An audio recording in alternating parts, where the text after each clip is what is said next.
Have you ever noticed yourself just existing rather than actually living? It's a typical sensation, almost as if we're on autopilot, influenced by echoes from our history and expectations established by others. If this speaks to you, you're not alone. Today, we'll begin on an adventure together, a voyage of self-discovery and realizing our own worth. It's not only about breaking free, it is about creating a life that truly reflects who we are and what we hope to become. Buddhism places a strong emphasis on understanding and developing our intrinsic value, regardless of external circumstances. Buddha famously observed that our lives are shaped by our thoughts. This powerful theory proposes that detaching from past influences and cultural expectations is not only freeing, but also necessary for growth. As we examine these ideas, we hope to not only get a deeper understanding of ourselves, but also to construct a path that reflects our innermost beliefs and desires. So if you've been feeling trapped or simply going through the motions, let's break free. It's time to paint a new vision of your life, one in which you are the sole creator of your destiny. Let's explore what it means to genuinely know yourself, beyond the shadows of your upbringing or the roles you've been taught to play. Together we'll discover the beauty of self-esteem and the freedom that comes with self-authorship. Welcome to a transformative journey to uncover the best version of you. First, determine your worth. Consider standing in front of a blank canvas with every hue imaginable at your disposal. This canvas depicts your life with the colors representing your decisions, experiences, and values. Now consider what influences your choices. Is it your background, others' expectations, or a true reflection of your own values? It's a topic worth considering because the first step toward real self-discovery is recognizing and accepting your intrinsic worth, regardless of external factors. In Buddhist philosophy, there is a powerful principle that revolves around focusing on what we can control and letting go of what we can't. This perspective is critical when discussing self-worth. We frequently use our past, the judgments of others, or even cultural conventions to influence our self-esteem and life direction. Buddhists, like a wise monk, emphasize that external circumstances do not have to disrupt our peace of mind or self-esteem unless we allow them to. Why not recover that power? Why not decide that your worth isn't determined by your background or the labels placed on you? To begin this process, recognize where your present feeling of value comes from. Do you feel worthwhile because you meet others' expectations, because you have a certain job title, or because you appear a specific way? While these factors are important in our lives, they do not represent the essence of true self-worth. According to the Buddhists, your worth is determined by your reasoning abilities, virtues, acts, and ability to love and exhibit kindness. These are inherent and can only be given or taken away by you. Now consider the characteristics and achievements that make you proud of yourself. These do not have to be monumental. They could be as simple as your capacity to listen effectively, your desire to learn, or your courage to stand up for what you believe in. Write these down. Imagine them as brushstrokes on the canvas of your life. Each one is a tribute to your worth, created by you rather than imposed by the outside world. Next, it's necessary to let go of the factors in your life that have prevented you from reaching your greatest potential. This could entail creating boundaries with family, choosing friends that encourage rather than disparage you, or rejecting social conventions that do not accord with your ideals. It's like clearing your palette.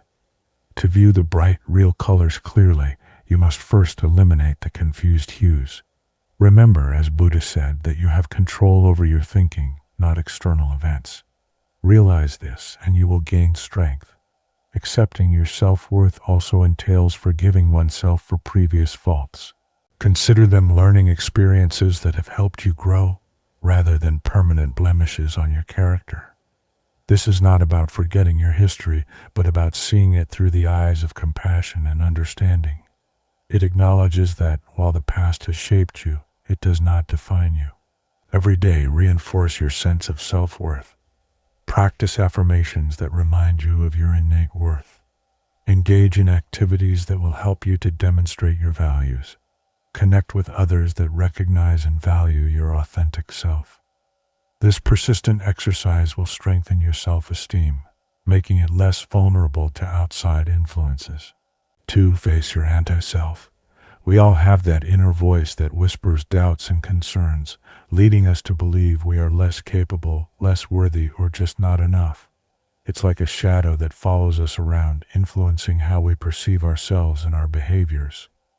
This internal enemy, dubbed our anti-self, can be a significant impediment to self-discovery and personal development. Recognizing and confronting this aspect of ourselves is not just good. It's vital if we want to live a fulfilled and true life. Buddhism emphasizes self-examination and mastery over illogical impulses and thoughts. Buddhists think that by knowing our internal problems, we may regulate them rather than letting them dictate our behaviors and emotions. Your anti-self capitalizes on your vulnerabilities and prior traumas, exploiting them to undermine your growth and self-esteem. It's critical to accept this aspect of your brain, not to empower it, but to disarm it. Begin by determining when your anti-self is most active. Does it emerge when you're ready to make a big decision, or when you're confronting a challenge? Perhaps it manifests as procrastination, negativity, or self-sabotage. These are times when your anti-self takes control and steers you away from your full potential. Recognize the patterns. Awareness is the first step toward transformation. Once you've recognized these patterns, you might examine their validity. Challenge the story that your anti-self is promoting. Are these thoughts accurate, or are they warped reflections of your fears? Buddha, a wise and Buddhist emperor, encouraged us to question our impressions, not take things at face value, but to scrutinize and test their veracity. Apply the Buddhist examination to your thoughts. Most of the time, what you tell yourself when you're at your lowest isn't true, but rather worries disguised as reality. Addressing your anti-self also entails developing resilience and compassion for oneself. It's about learning to talk to oneself with the same care and encouragement you'd give to a good friend. When your anti-self speaks, react with affirmations of your value, accomplishments, and abilities. This does not imply that you should ignore your shortcomings or failures, but rather examine them through the prism of constructive criticism rather than self-condemnation. Visualization and introspection are another effective methods for weakening your anti-self. Imagine your life without the weight of your anti-self. What would you do differently? How would you feel? Buddhists utilize visualization to practice various outcomes and reinforce desired behaviors. It can emphasize the positive qualities of your persona and remind you of who you can be without constantly doubting yourself. Make these reflections into actions. Set tiny, manageable goals that reflect your genuine self's aspirations. Every time you achieve a goal despite your anti-self's opposition, you demonstrate to yourself that you are greater than your doubts and concerns. This not only weakens your anti-self, but also creates a more genuine, confident version of yourself. Remember that addressing your anti-self does not imply eliminating a part of your personality. It is about integrating your full being, accepting and managing the aspects of yourself that you wish didn't exist. It is a path of self-reconciliation that will result in a more unified and peaceful living. 3. Make the first step toward transformation.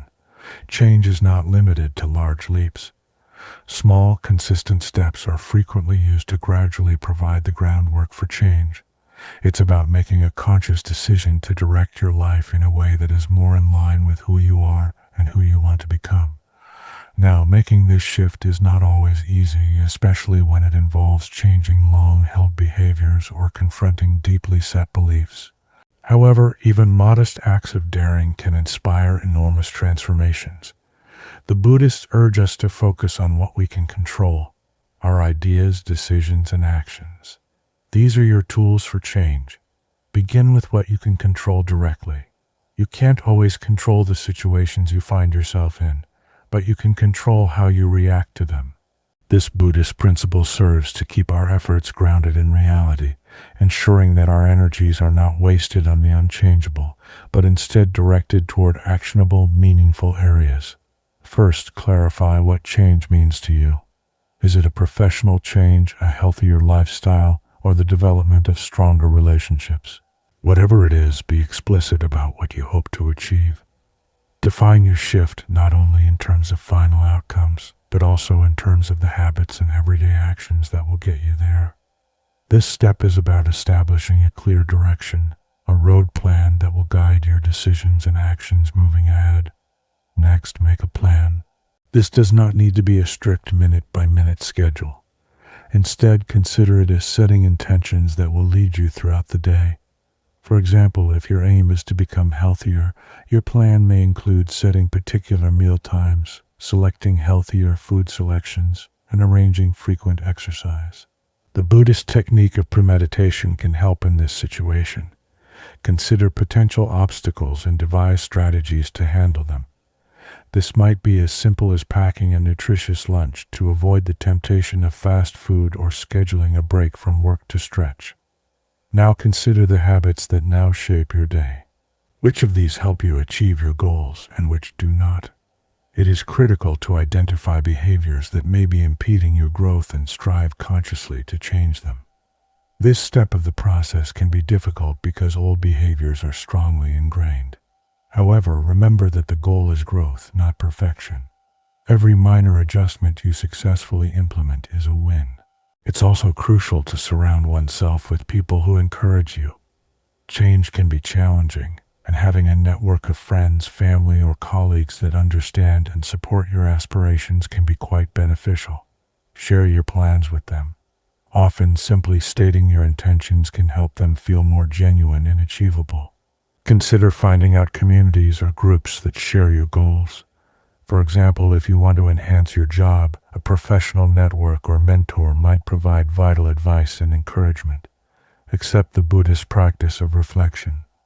At the conclusion of each day, spend a few moments to reflect on what went well and what did not.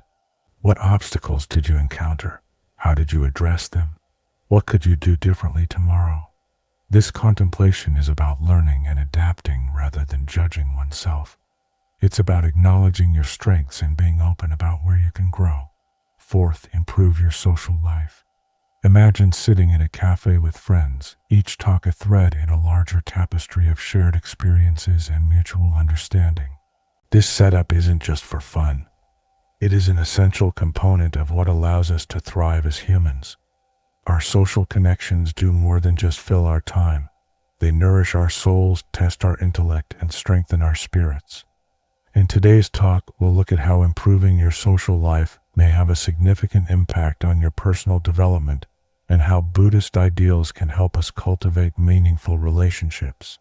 Buddhism at its core promotes relationships founded on virtue and mutual respect, directing us toward interactions that strengthen our character and reflect our deepest ideals. Seneca, a Buddhist philosopher, once remarked about the significance of carefully selecting our partners, as they have the ability to determine our fate. He told us to surround ourselves with people who exemplify the values we like and inspire us to achieve our full potential. This insight is ageless and especially pertinent today, when our social circles may easily become echo chambers, reinforcing habits and attitudes that do not serve our best interests. To significantly improve your social life, begin by evaluating the quality of your current relationships. Ask yourself if these relationships help me grow.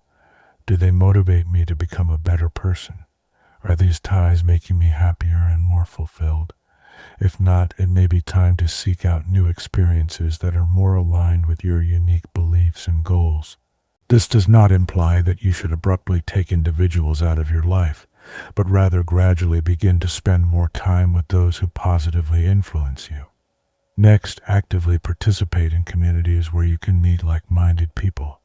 Whether it's a book club, a fitness class, a local Buddhist meetup, or an internet forum dedicated to a particular cause, there are locations where you can interact with others who share your interests and values. These conversations are not only enjoyable, but also provide chances for personal development. Engaging in meaningful activities with others might result in more in-depth conversations and connections than surface-level interactions. Remember that improving your social life entails not just increasing the quantity of encounters you have, but also improving their quality. Practice staying present during talks, active listening. Demonstrate empathy and genuine interest in what others have to say. The Buddhists promote the practice of sympathia, which holds that all humans are manifestations of the same universal spirit, and that we are mutually dependent. This viewpoint motivates us to treat others with kindness and empathy, developing a sense of community and connection. Furthermore, embrace the Buddhist concept of philanthropia, which is an affection for humanity that extends beyond social formalities. Show kindness without expecting anything in return, lend a helping hand when it is required, and practice generosity. These acts not only help others, but also improve your own life.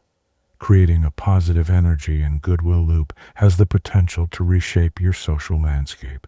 Don't be hesitant to outside your comfort zone, start discussions, suggest new activities, and be open to meeting new people. Each new interaction has the potential to open up a new world of ideas, viewpoints, and friendships. Remember, the goal is to create a network of relationships that are both gratifying and motivating, that will push you to be better and help you grow. 5. Personal life audit. Taking a step back to analyze your life may seem like a daunting chore, but it is vital if you want to truly improve yourself. Consider it a life audit, an opportunity to sit down and reflect on what is and is not working in your life. This is not about examining every tiny mistake or setback, but about getting a clear and honest picture of where you are today versus where you want to be. Let's look at how this introspection might serve as a foundation for your personal development.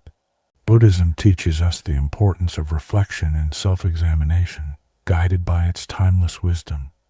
Buddhist philosophers such as Buddha frequently journaled to reflect on their day, acts, and growth in virtue.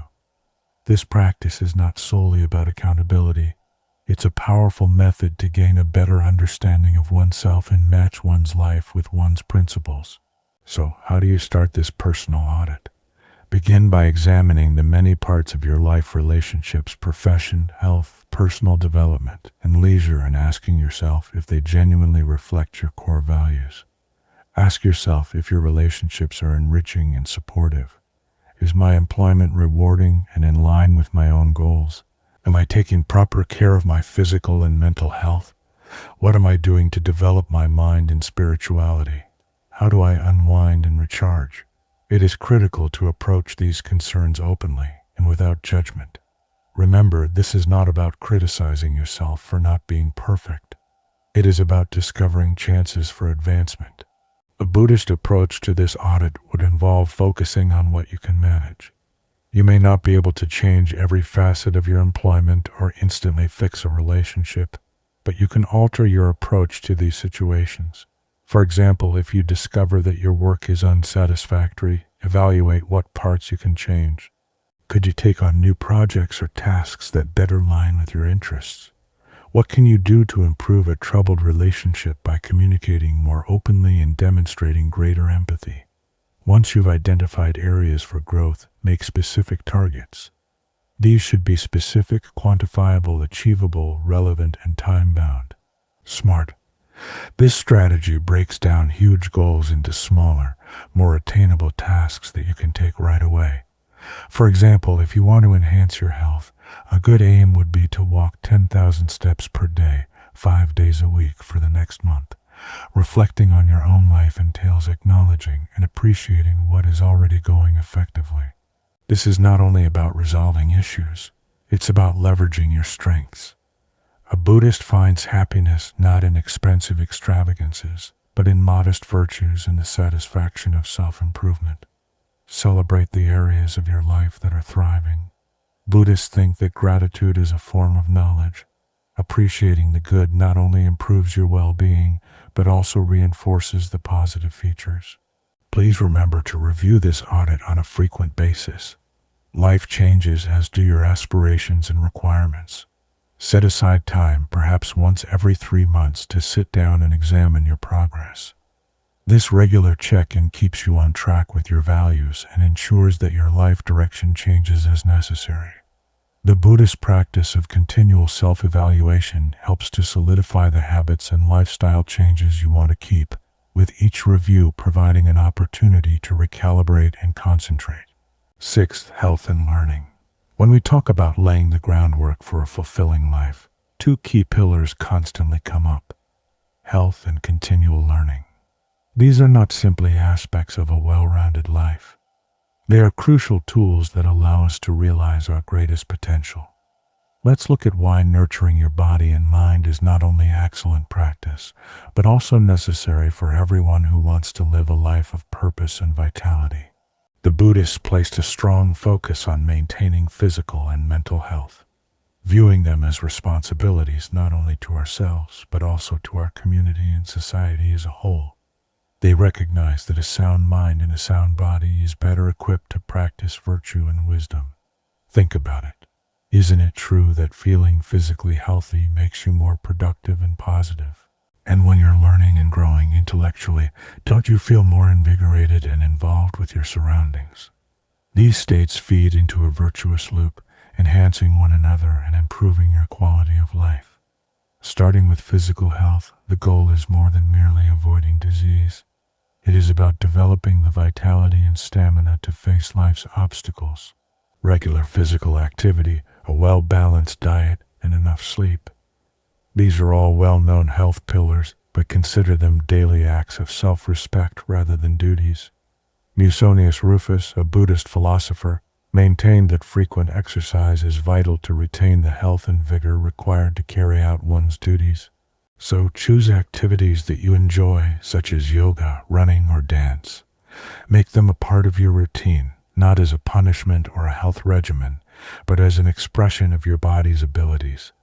In addition to maintaining your physical health, lifelong learning allows you to develop your cerebral faculties. The Buddhists promoted study and self-improvement through philosophy, which they employed to improve their lives.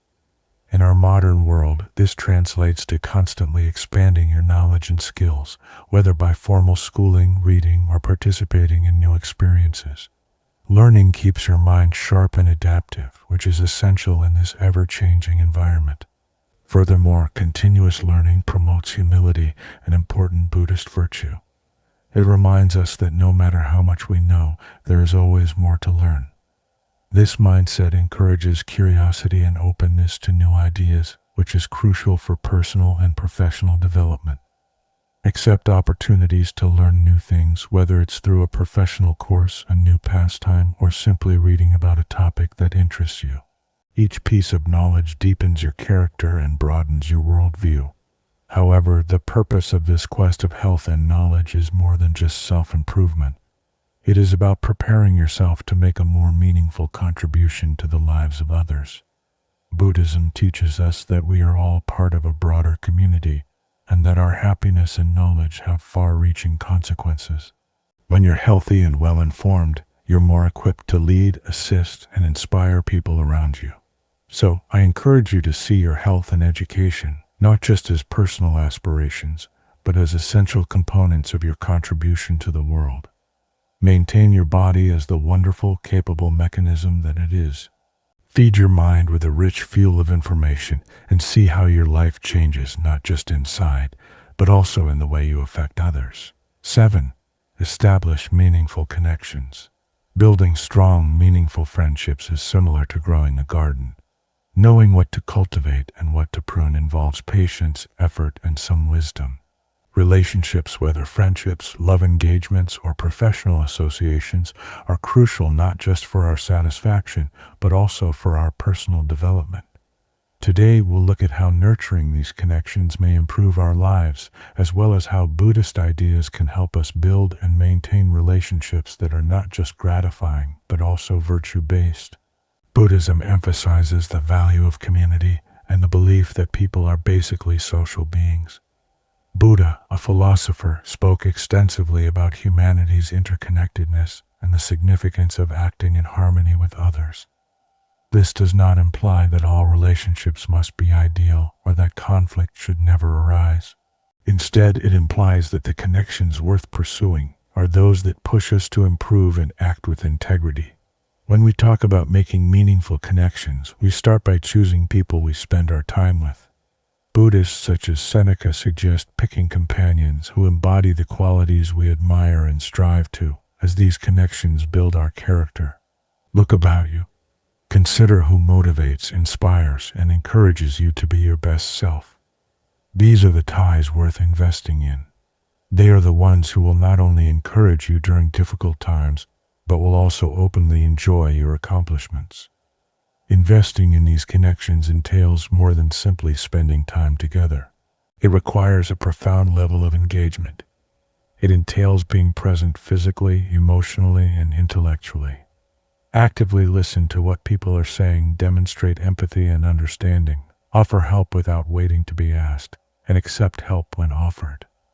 These are the foundational elements of a strong connection.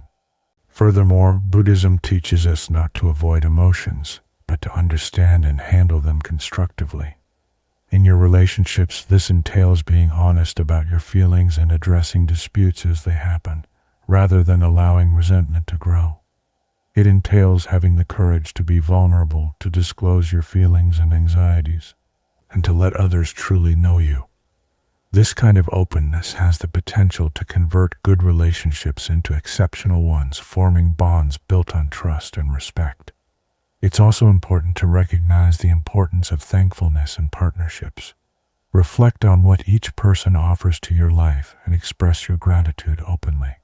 Gratitude enhances the importance of your connections and serves as a reminder of why you choose to form these bonds. It transforms daily interactions into opportunities for affirmation, strengthening the bond of mutual respect and compassion. Remember that real connections aren't static. They evolve as you and those around you grow and change.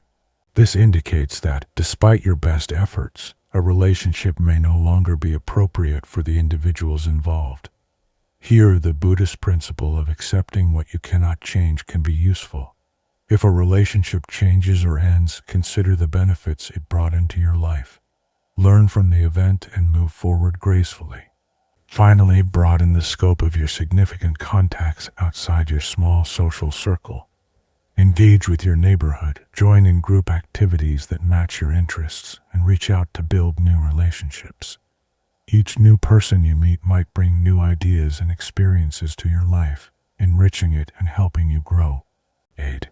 Work and spirituality imagines waking up every morning with a strong sense of purpose, feeling linked to both your work and the ideals you cherish. This is more than just an ideal. It is something we can achieve by aligning our work life and spiritual practices with our true selves. Work and spirituality, while seemingly distinct, are inextricably linked. They both shape our perceptions of ourselves and the world, as well as the legacy we leave behind. Let's look at how to find harmony in these two areas, as well as how Buddhism may help us with timeless wisdom. The Buddhist saw work as more than a means to an end. Buddha frequently focused on the concept of contributing to the greater good through one's activities.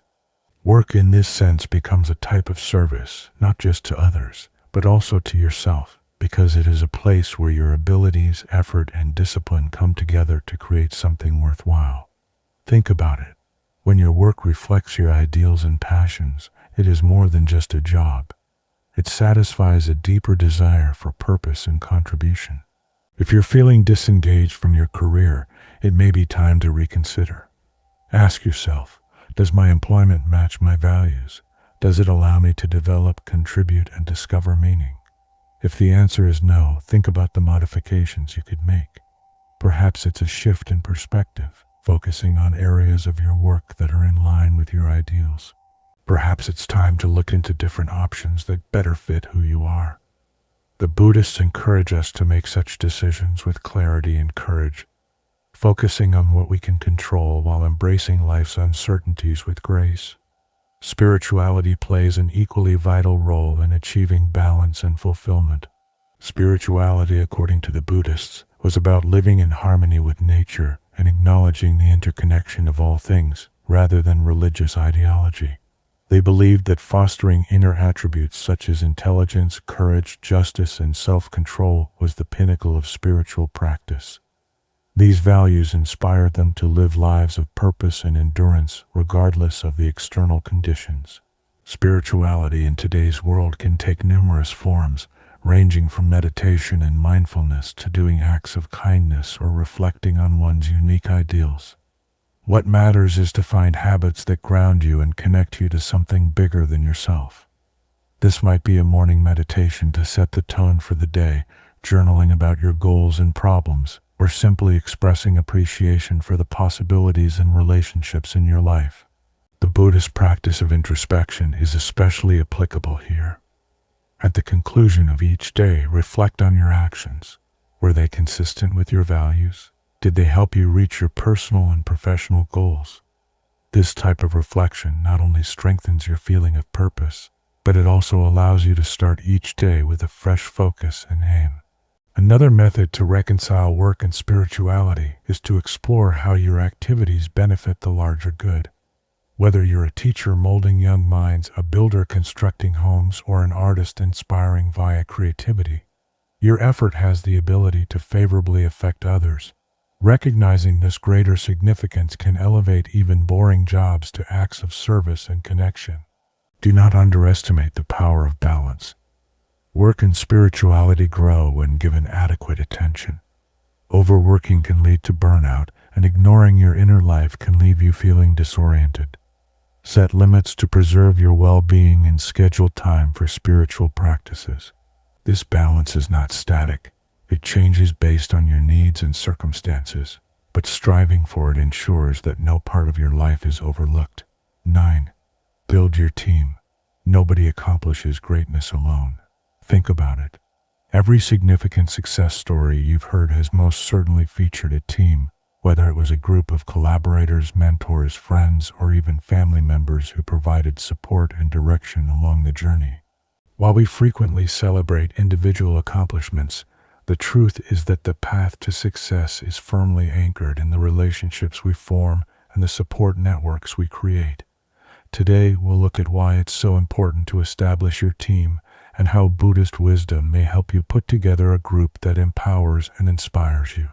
The Buddhists emphasize the value of community and the connection of all people. Buddha regularly reminded himself and us that humans are social beings by nature, meant to cooperate and help one another. He wrote that whatever is bad for the hive is also bad for the bee, highlighting how our personal well-being is linked to the health of our relationships. Creating a strong team is more than just a strategic decision. It reflects the underlying human impulse to connect and collaborate. Understanding your aims and beliefs is the first stage in team building. Who are the people you need in your corner to help you achieve your goals?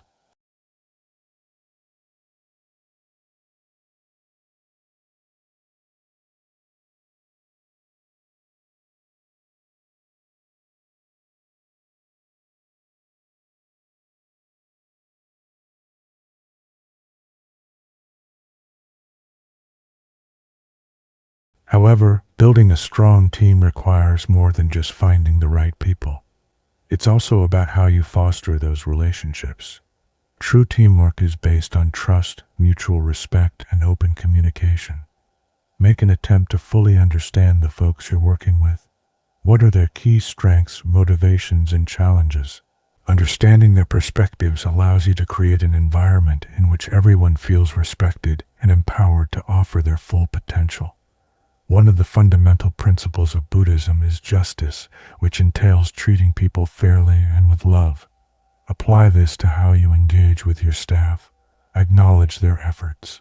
Celebrate their successes. Provide helpful criticism as needed.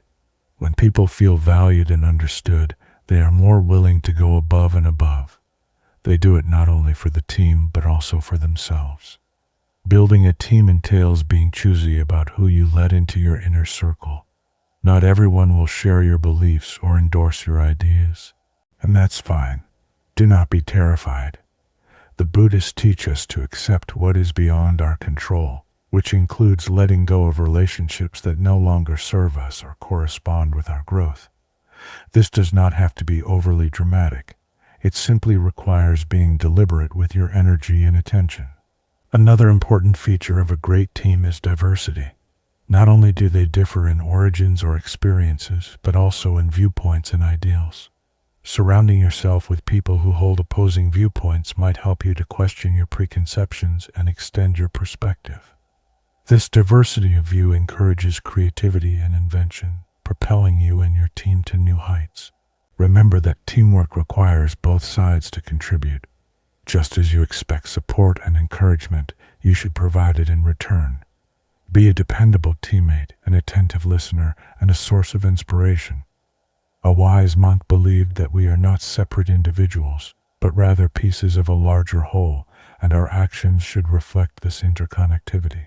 If you found this video useful, check out one of the suggested videos on your screen to continue your path of growth and discovery. Your support is invaluable, and together we will continue to live and grow with purpose. See you next time. Have you ever felt trapped by feelings related to someone who is no longer in your life? Or worse, someone who didn't care as much as you did? It's like carrying a weight that just becomes heavier over time. What if I told you there is a way to let go?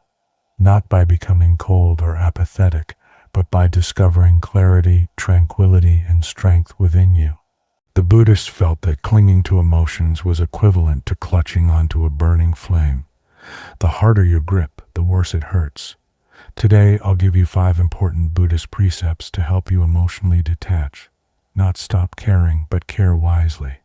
Imagine living with the freedom to let go of emotional baggage, focusing just on what you can control, and gracefully accepting life's changes. That is the point of this video, and believe me when I say that Rule the 5th of May forever change the way you see relationships. If this resonates with you, stick with me until the finish. You'll learn not only practical methods for dealing with life's emotional storms, but also how to develop an unbreakable inner fortress of strength and resilience. Let us begin with Buddhism's first rule: embrace impermanence. It's a simple truth that we all understand yet often reject. Everything in life is temporary. People come and go, circumstances change, and even the most enduring relationships adapt.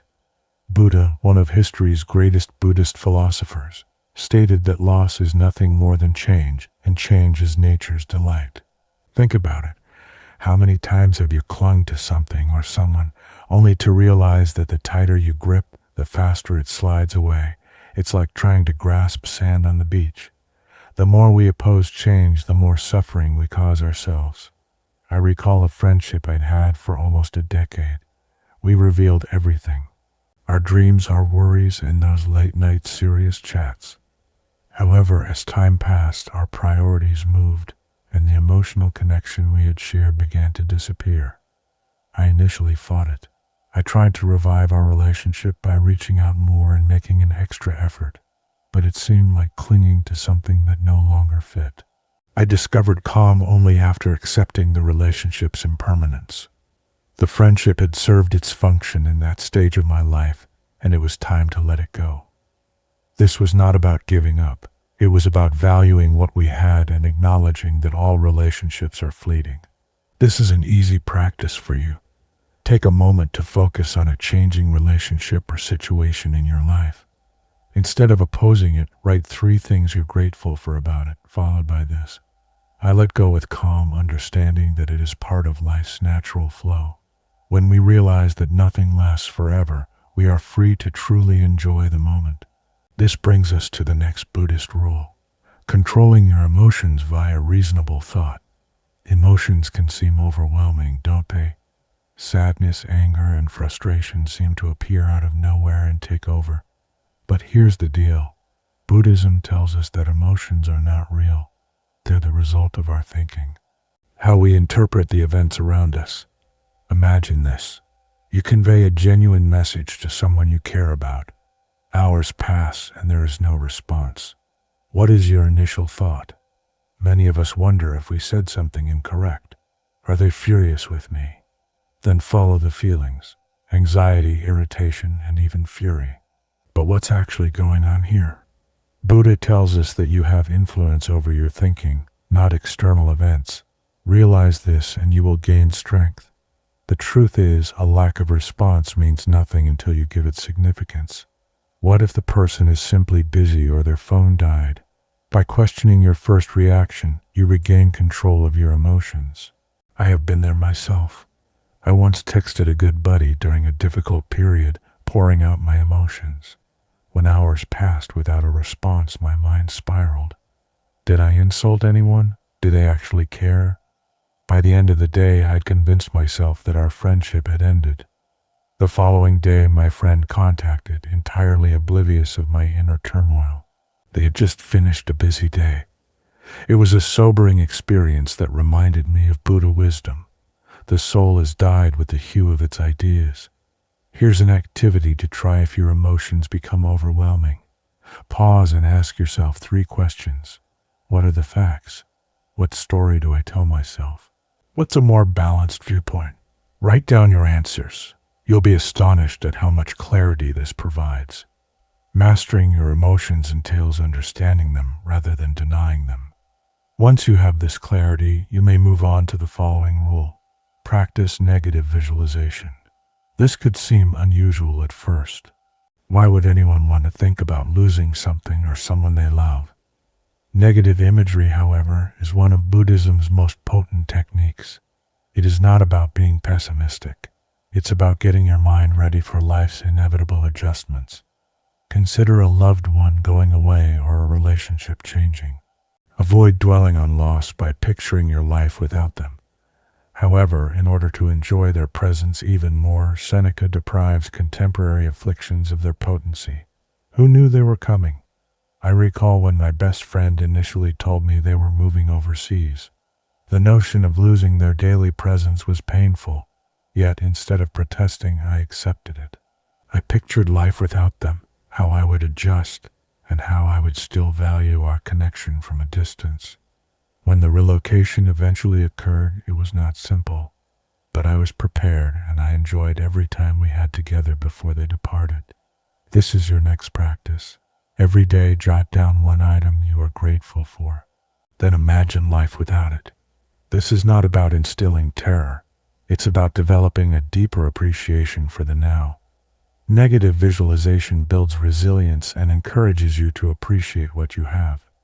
Speaking of resilience, our second rule is to focus on what you can manage. Now that we've accepted impermanence, rationalized our emotions, and practiced negative imagery, it's time to apply the 4th Buddhist rule. Focus on what you can control. This is one of Buddhism's most liberating and, in my opinion, transforming ideas. How much of your stress comes from attempting to control situations that are entirely beyond your control? Whether it's someone's perception of you, the end of a relationship, or just the weather, we frequently tire ourselves attempting to handle the unmanageable. The Buddhists advise us to concentrate on what is genuinely under our control, our ideas, behaviors, and reactions. The rest is beyond our control. As a wise monk said, do the best you can with what you have and take the rest as it comes. It's a basic but effective notion. I once had a relationship in which I was continually overcompensating. I scheduled meaningful dates, sent genuine notes, and attempted to anticipate their needs. But no matter what I did, it felt like I was constantly chasing something that was just out of grasp. I eventually understood I was focusing all of my attention on something I couldn't control. The other person's emotions. I could control how I responded. I resolved to concentrate on my own development and self-worth rather than continually seeking approval from others. That change was life-altering. Here's an easy practice to attempt. Draw a circle and divide it into 2 sections. On one side, write down everything you can control, your thoughts, deeds, and effort. On the other side, make a list of what you can't control, other people's perspectives, results, or external occurrences. When you're feeling overloaded, glance at this circle and ask yourself, am I focused on the correct things? This technique allows you to redirect your energy toward what is truly important, your personal progress and peace of mind. The final rule is one of the most significant, focusing on the big picture. It's easy to lose perspective when we're overwhelmed by the emotions of a breakup, dispute, or loss. The Buddhists advise us to step back and recognize life's obstacles for what they are, moments that are fleeting in the big scheme of time. Buddha frequently mused on the impermanence of human issues, writing, Time is like a river of passing events, and its current is strong. No sooner is anything brought to light than it is swept away, and another takes its place. This greater perspective allows us to separate from the current suffering and recognize that life goes on. I'll never forget how painful it was to lose someone I cared greatly about. At the time, I felt as if my world had stopped. But as I reflected, I understood something significant. This person, while essential, was only one chapter in my story. Their impact on my life was significant, but it did not define me. Reflecting on the wider picture, I realized that life had so much more to give. I was not trapped in that time of loss. As a result, I was able to carry the lessons and memories forward without feeling burdened down by the suffering. If you're feeling overwhelmed by a circumstance, ask yourself this: will this matter in 5 years? Consider how prior obstacles you believed were insurmountable gradually faded into the background. This viewpoint allows you to recognize that even your current difficulties are transient. Remember that life is more than just one person, relationship, or event. When you take a step back, you will discover the strength to continue pushing forward. So let's go over the 5 rules again. Accept impermanence. Control your emotions with rational thought. Practice negative visualization. Concentrate on what you can control. Consider the wider picture. Each of these concepts reinforces the others, developing a framework for emotional freedom. Buddhism is not about isolating oneself from the outside world. It's about approaching life in a way that promotes clarity, tranquility, and resilience. It is about constructing an inner fortress, strong, unshakable, and prepared to confront anything. If this film touched you, I'd love to hear your opinions. Which of these rules are you excited to put into practice? Please share your story in the comments. I might even include it in a future video. And if you found this useful, please like, subscribe, and share it with someone who could use some Buddhist wisdom today. Remember that life will always present obstacles, but with Buddhism as your guide, you can confront them with power and grace. Stay strong and Buddhist. Now that we've covered the 5 Buddhist norms, let's look at how you may use them in your daily life. Buddhism is more than simply high theory. It is also about practical practices that may help you live your life with clarity and purpose every day.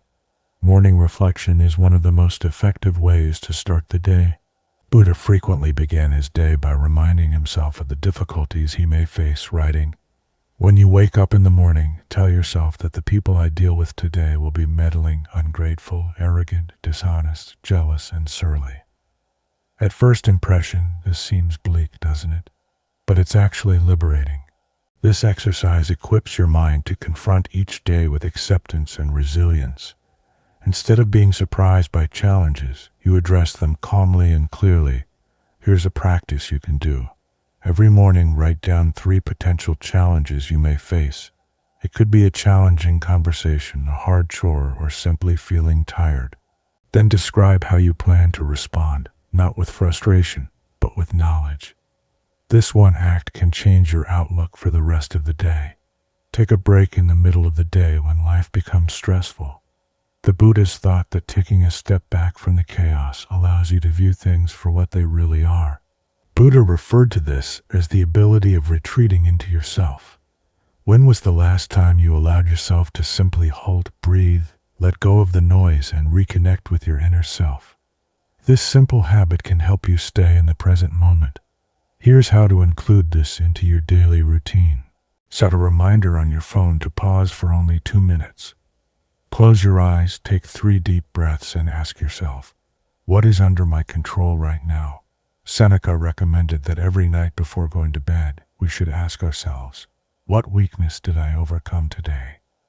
This small habit may dramatically reset your viewpoint. Buddhists didn't simply prepare for the day, they also finished it with contemplation. Before going to bed, take 5 minutes to write down 2 things. What you did well today, such as staying calm during a stressful moment or being kind to someone, and where you can improve. Reflection is a practice of self-compassion and personal growth, not self-judgment.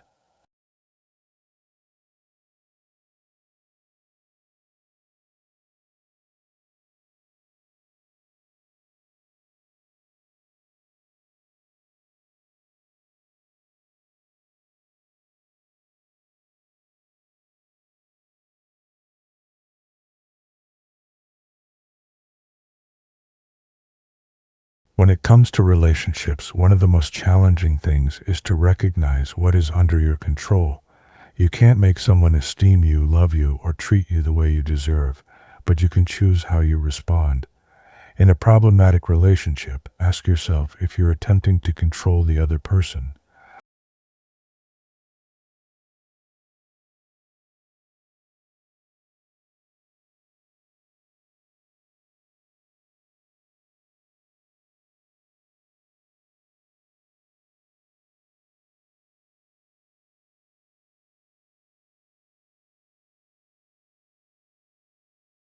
When you shift your focus to what's actionable, stress loses its grip on you. Whether it's losing a loved one, transitioning to a new phase of life, or saying goodbye to a relationship, Buddhism reminds us that change is unavoidable. Negative visualization prepares us for these moments, and reflection helps us find meaning in them. Buddhism is not about suppressing your emotions or shutting yourself off from the world. Rather, it is about living with intention, clarity, and resilience, finding strength in the face of life's challenges, and learning to let go of what no longer serves you. Ask yourself, what lesson can I take from this experience? By finding meaning, you can transform pain into growth. Now it's your turn. Which Buddhist practice will you try today? Will it be morning reflection, letting go of control, or journaling your evening thoughts? Please share your story in the comments. I'd love to hear how Buddhism is shaping your life.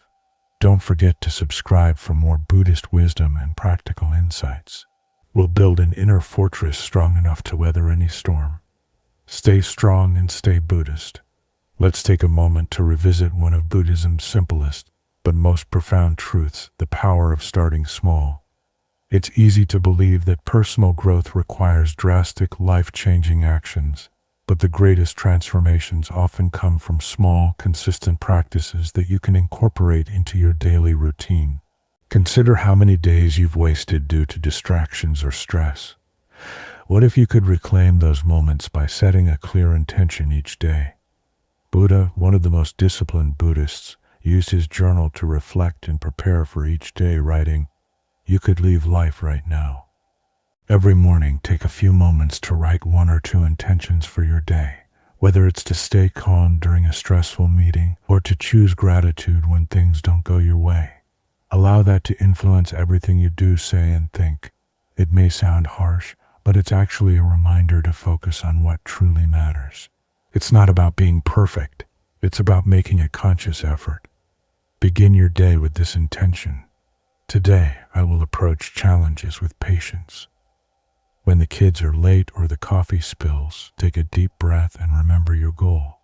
Life doesn't always go as planned, does it? The Buddhists remind us that setbacks are unavoidable, but here's the key. They're not failures, they're lessons. According to Buddha, the impediment to action advances action. What's standing in the way? This means that every challenge is an opportunity to grow stronger. Instead of asking, "Why is this happening to me?" ask, "What can I learn from this?" This shift in perspective can transform even the most difficult days.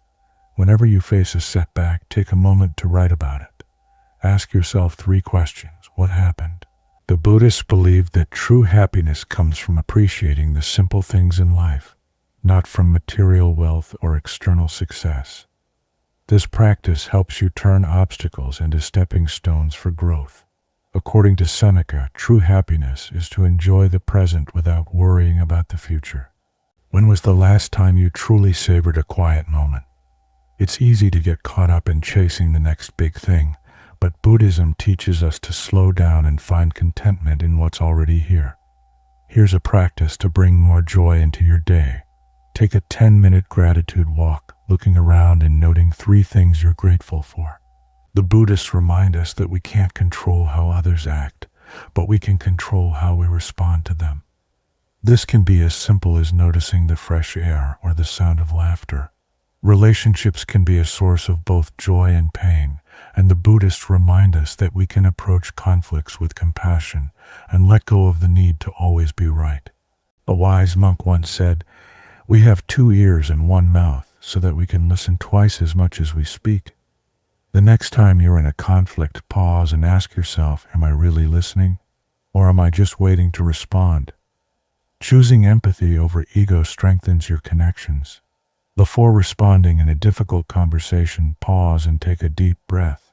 Whether it's retiring, moving to a new city, or watching your children leave the nest, life's transitions can feel overwhelming. But Buddhism reminds us that change is not the enemy. Ask yourself, what's the other person really trying to say? This simple habit can transform how you approach conflicts. It's a natural part of life. As Buddha said, observe constantly that all things take place by change. Instead of resisting change, embrace it as an opportunity for growth. Ask yourself, what new possibilities does this change bring? When facing a major transition, write a letter to your future self. Buddhism isn't about shutting down your emotions or ignoring life's challenges. It's about finding the strength to live intentionally with clarity and purpose. Write about the lessons you'll learn in this practice, which will shift your focus from fear to anticipation. As we near the end of this journey, let us take a moment to reflect on why these Buddhist principles are so important. Each small practice, whether it's journaling, pausing to breathe, or appreciating the moment, strengthens your resilience and shapes your inner fortress. Remember that the power to live well is already within you. All you have to do is take the first step. Buddhism provides us with the tools to navigate life's ups and downs with strength, clarity, and grace. Let's take a look at the 5 rules again and see how they work together to create a comprehensive framework for emotional freedom. These aren't just abstract concepts, they're practices that you can apply in your daily life. Life is full of transitions. Children grow up, loved ones leave, and circumstances change. Rather than clinging to what was, the Buddhists teach us to embrace impermanence. This does not mean ignoring the pain of loss, but rather accepting that change is part of life's natural flow. Remember that letting go does not imply ceasing to care. Every day, take a moment to reflect on something that has changed in your life. Instead of mourning what has passed, write down one thing you are grateful for about that experience. Gratitude transforms loss into appreciation. When you're feeling overwhelmed, pause and ask yourself, what story am I telling myself? As Buddha once said, you have power over your mind, not outside events, and recognizing this will help you find strength. Are my thoughts fueling my emotions, or can I shift my perspective? By challenging your initial reaction, you create space for rational, empowered choices. Try this exercise. The next time you're upset, write down the facts of the situation, along with any assumptions or interpretations you've made. This simple act of separating fact from emotion can help you see things more clearly. Negative visualization isn't about dwelling on loss. It's about mentally preparing yourself for life's inevitable changes. According to Seneca, the spirit should be preparing itself for difficult times when it is secure. Each week, spend 5 minutes reflecting on something you deeply value. This practice helps you build resilience and appreciate what you have by imagining life without something or someone you cherish. It also deepens your gratitude for the present and strengthens your ability to adapt if that loss occurs. A wise monk advises us to make the most of what we can control and let go of what we can't. Imagine your life without it, and then write down 3 reasons why you're glad you have it now. When you let go of the need to control others' opinions, actions, or feelings, you free yourself to focus on your own growth. This doesn't mean you stop caring. It simply means you stop wasting energy on things beyond your control. Here's a simple exercise. Each morning, write down one thing you'll focus on that is under your control, and one thing you'll consciously let go of. Buddha often reminded himself that our troubles are fleeting in the grand scheme of time, describing time as a river of passing events. When life becomes overwhelming, the Buddhists encourage us to take a step back and consider the bigger picture. Reflecting on the bigger picture allows you to see challenges as part of a larger journey. Life isn't defined by one moment. It's a tapestry of experiences, each contributing to your growth. When you're feeling stuck, ask yourself, will this matter in 5 years? Write down your answer and see how your perspective shifts. These 5 Buddhist rules work together to create an inner fortress of strength, clarity, and peace that no external event can shake. It's not about becoming emotionless or detached, but about living with intention and resilience, no matter what life throws at you. Which rule resonated with you the most? Is it embracing impermanence, focusing on what you can control, or perhaps practicing gratitude through negative visualization? Let me know in the comments, and I'd love to hear your story. If you found this video helpful, please like it, share it with someone who could use a little Buddhist wisdom, and subscribe for weekly content to help you live with strength and clarity. By now, you've seen how the principles of Buddhism, embracing impermanence, mastering your emotions, visualizing challenges, focusing on what you can control, and reflecting on the big picture, create a powerful framework for emotional resilience. But how do you make these practices a part of your daily life? That's what we'll look at next. Routines ground us and help us stay consistent, even when life gets chaotic. A daily Buddhist routine doesn't have to be complicated. It just needs to align with your values and goals. Mornings are a blank slate, a chance to set the tone for the rest of your day. Writing a daily intention inspired by Buddha journaling helps you focus on your intentions before distractions take over. It doesn't guarantee a perfect day, but it does provide you with a guiding principle to return to when things get tough. Here's a simple way to begin. Write down 2 things: what you can control today and the virtue you'll focus on, such as patience, gratitude, or courage, and let this guide your actions throughout the day. Midday is the ideal time to check in with yourself, which the Buddhists called retreating into the self. It's a moment to step back, breathe, and refocus. Set a reminder on your phone for a midday Buddhist pause. Take 3 deep breaths, revisit your morning intention, and let go of anything beyond your control. As a wise monk once said, "No man is free who is not master of himself." This midday pause is an opportunity to regain mastery over your mind. Ask yourself, am I still aligned with my intentions? What's within my control right now? Even a few moments of reflection can make a world of difference. Evenings are a time to reflect on your day, not with judgment, but with curiosity. The Buddhists believe that reflection is the key to growth, and Seneca suggested asking yourself questions like, what weakness did I overcome today? What virtue did I practice? Reflection helps you notice your progress and identify areas for improvement. It's not about being perfect, but about being intentional. Spend just 5 minutes each evening answering these 2 questions. What did I do well today, and what can I do better tomorrow? Over time, you'll see how these small reflections add up to big changes. Of course, Buddhism isn't just about calm mornings or reflective evenings. It's about how you deal with life's challenges. Whether you're dealing with a difficult relationship, workplace stress, or a major life transition, these principles can help you. One of the most difficult lessons in relationships is letting go of control.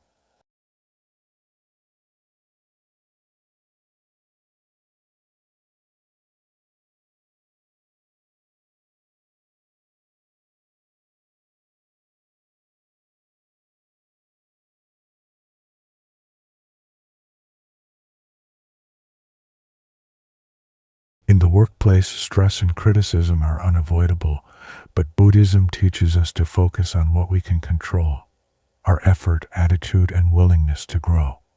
The next time you're in a conflict, try this pause.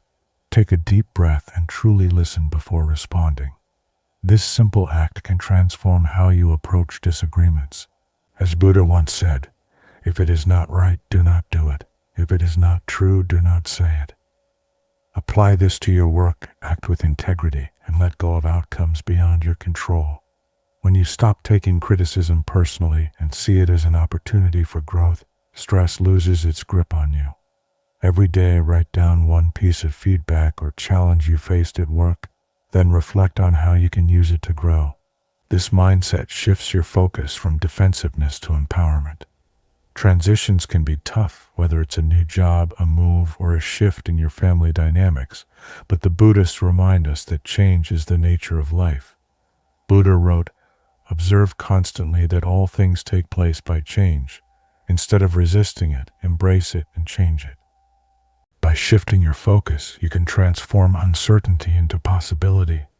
Write a letter to your future self about this transition, imagining yourself looking back with pride on how you navigated it and what lessons you've learned. Buddhism is not about being perfect or suppressing your emotions. Rather, it is about learning to navigate life's challenges with grace, resilience, and inner peace. Each small practice you adopt, whether it's a morning intention, a midday pause, or an evening reflection, contributes to the development of your inner fortress. So, which practice will you begin today? Let me know in the comments, and I'd love to hear how Buddhism is helping you build strength and clarity in your life. If you found this helpful, please like, share, and subscribe for more practical insights. Together, we'll continue to build an unshakable inner fortress. Stay strong and Buddhist. Every time doubt creeps in, remind yourself that you're becoming stronger and more resilient every day. And let's stay connected on this journey because the layers only get deeper from here. This mask of indifference won't last forever, and the truth will eventually seep through in ways they can't ignore. There's a lot more to discover, and we're just getting started. Now we enter a heavier stage, the weight of regret. At first, they try to brush it off, hide their feelings, but now your silence is hitting them like a wave they can't escape. They begin to see the emptiness, the void you left behind, and regret creeps in like a shadow they can't shake. It's no longer about pretending they don't care. It's about realizing that maybe, just maybe, they've made a mistake they can't undo. Imagine them replaying every memory, every opportunity to appreciate you, and every time they brushed you aside. It's like standing on a cliff, looking back at everything they took for granted. As the philosopher Seneca once said, every new beginning comes from a beginning's end. They are now haunted by their choices, and they realize with a sinking feeling that each careless action, each time they disrespected you, is costing them more than they expected. They are experiencing the end of their relationship with you. They won't say it out loud, and they'll never admit it to anyone, but they're feeling the sting of losing something real. Regret doesn't announce itself. It creeps in quietly, slowly, like a shadow following them everywhere they go. And the longer you stay silent, the stronger it grows. This isn't about missing you. It's about realizing that they had something valuable, something irreplaceable, and they let it slip through their fingers. Most people, when they reach this stage, try to push the regret away. They'll keep up their front and act indifferent, but inside they're feeling the weight of their actions. They're thinking about every chance they had to treat you better, to keep you close, to value you, and each memory hurts. This is their journey, not yours, and they are dealing with their pride, guilt, and the realization that they have lost control, and that their loss is more painful than they could have imagined. You may feel sympathy for them and want to reach out to them, let them know you understand and ease their pain. Regret has its place, and sometimes people need to sit with it to fully understand the value of what they've lost. Stepping in now, even with good intentions, would only take away the weight of what they're going through. So take a deep breath and hold on to this affirmation. I am worth more than their regret, and I choose myself over anyone's temporary feelings. Say it out loud and let it sink in. You are not here to save them from the consequences of their actions. Their regret is theirs to bear, and your strength is yours to build.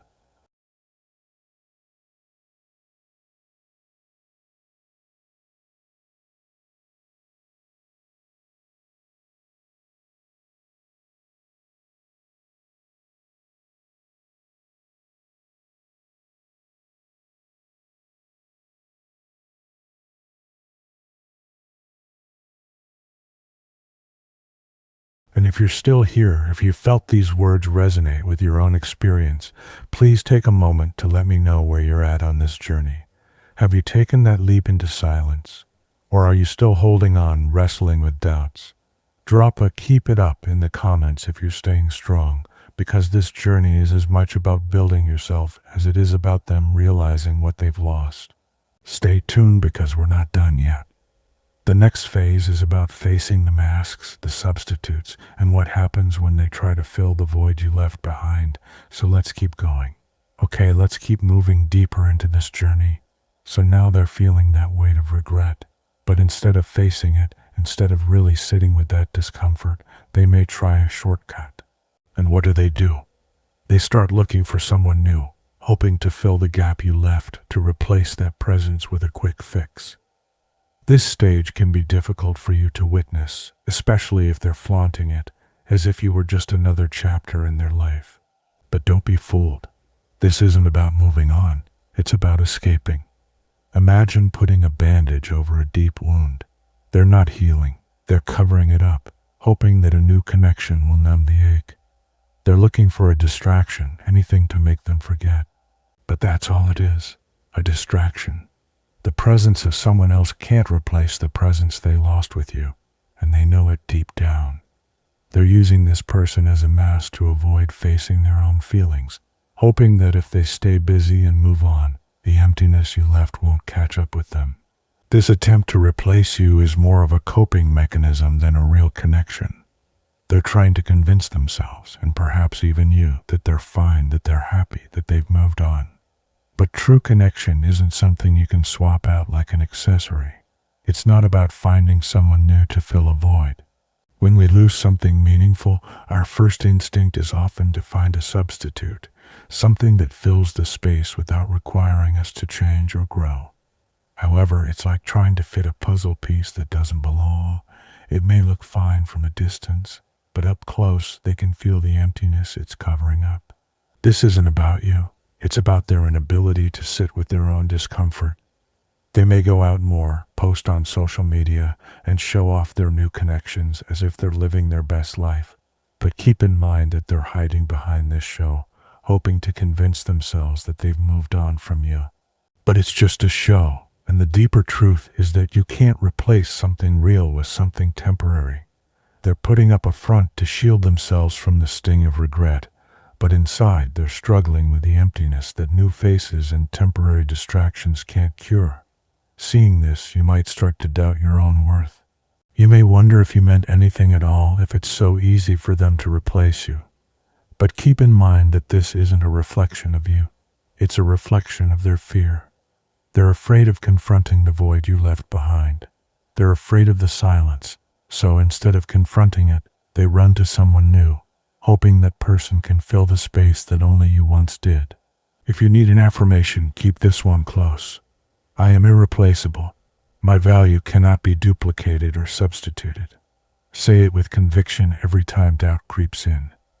This journey is about uncovering the truth, and their actions right now reveal that they aren't ready to face it.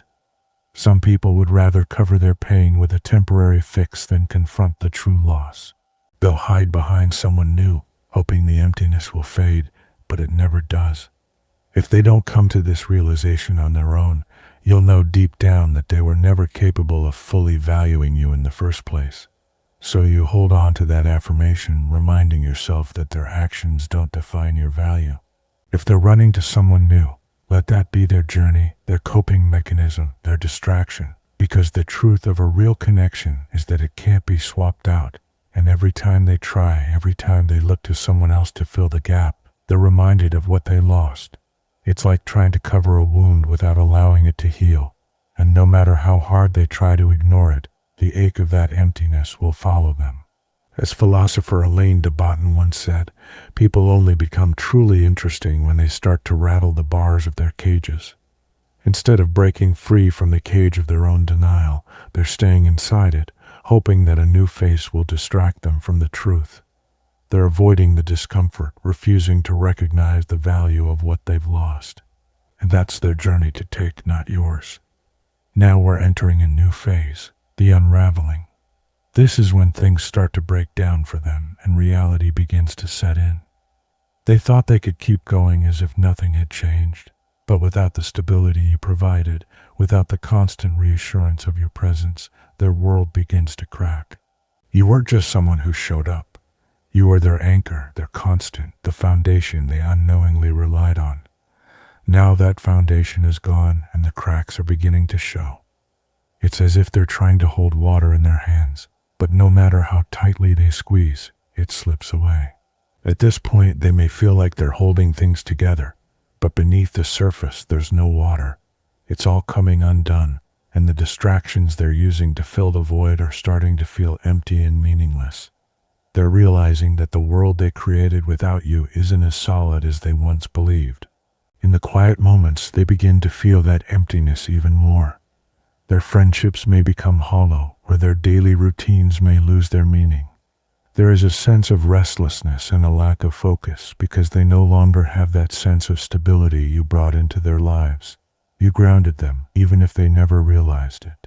And now they're lost, floating, trying to find their footing without that anchor, and they're starting to feel the full weight of their choices. When they're forced to confront the mess they made, their world is beginning to crumble piece by piece, and there's no distraction strong enough to keep the emptiness at bay. At this point, it's easy to sympathize with them and feel compelled to step back in and help, to be that support once more. It's as if something is missing, and that something is you.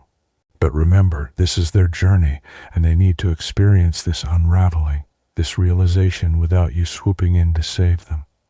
This is the only way they'll understand the full weight of what they've lost, and stepping in now would only take away the clarity they're beginning to gain. Hold on to this affirmation. I am the stability they lost, but my strength is my own. Remind yourself of this whenever you feel the urge to help them, to ease their pain. They must face this journey alone to experience the reality of their actions without the safety net you once provided. This is your time to grow, to stand tall, to become stronger than ever. We're getting closer to the heart of this journey, and the truth is about to reveal itself even more. There's still more to come as they continue to feel the weight of your absence, as their world continues to crumble. So hold on, because this isn't over yet. The true understanding, the full impact of what they lost awaits them. As they struggle in the silence, the final truths will begin to emerge, and their true feelings will come to the surface in ways they can't hide. Let's keep going, because this is where the silence becomes a force they can no longer ignore. They've tried to hide it, to run away from it, to distract themselves, but now their defenses are fading, and they're left in silence, which feels like a void, a hollow space that they can't fill. Consider this. They're alone with nothing but the echo of your absence, and it's becoming deafening. There's no escaping the ache, the awareness that they had something valuable, something irreplaceable, and they let it slip away. The connections they tried to make, the people they used as substitutes, the shows they put on to appear fine, none of it can touch the emptiness they feel right now. It's not the loud, dramatic kind of pain. They're struggling in a space where your presence once was. It's a quiet, relentless ache that only deepens with time, a constant reminder of what they've lost. At first, they thought they could just push past it, that it would fade. But each day without you brings them closer to a reality they can't ignore. Imagine them lying awake at night, staring at the ceiling with no messages on their phone, no comforting reminder of your care, and a sense of emptiness everywhere they look. It's in these quiet moments, these still pauses, that they feel it the most. When they're alone, without any distractions, the ache of your absence grows stronger. They may try to hide it and keep busy, but the silence follows them around, a constant reminder of what they let slip through their fingers. This is where you may feel tempted to reach out, to ask if they're okay, to ease their pain just a little. But remember, this silence is their journey, not yours. They need to fully feel this void to understand the weight of their choices without you stepping in. Saving them from this silence would only take away the lesson that they need to learn. If they truly cared and valued you, this silence would resonate with them. It's going to dig deep, stirring up feelings they tried to bury, feelings they can no longer ignore. If there was love there, real love, this void will push them to face it. They'll start to realize they've lost something they can't find in anyone else. But if they don't care, if they can make it through this silence unaffected, that clarity, that understanding is a gift to you. It demonstrates that they were never as invested as you were, and that freedom will allow you to move forward with full confidence. Hold on to this affirmation. My silence speaks of my strength and worth. Say it every time you feel tempted to reach out and fill that void for them. Your silence is not a weakness. After all of the masks, distractions, and attempts to fill the void, they've reached a point where they can no longer ignore the truth. It's a powerful decision to respect yourself enough to take a step back, and allow them to confront the reality of what they've created. They have a choice: confront what they've lost, accept responsibility, and grow, or remain in denial, allowing regret to weigh them down indefinitely. For some, this is where the pain becomes overwhelming.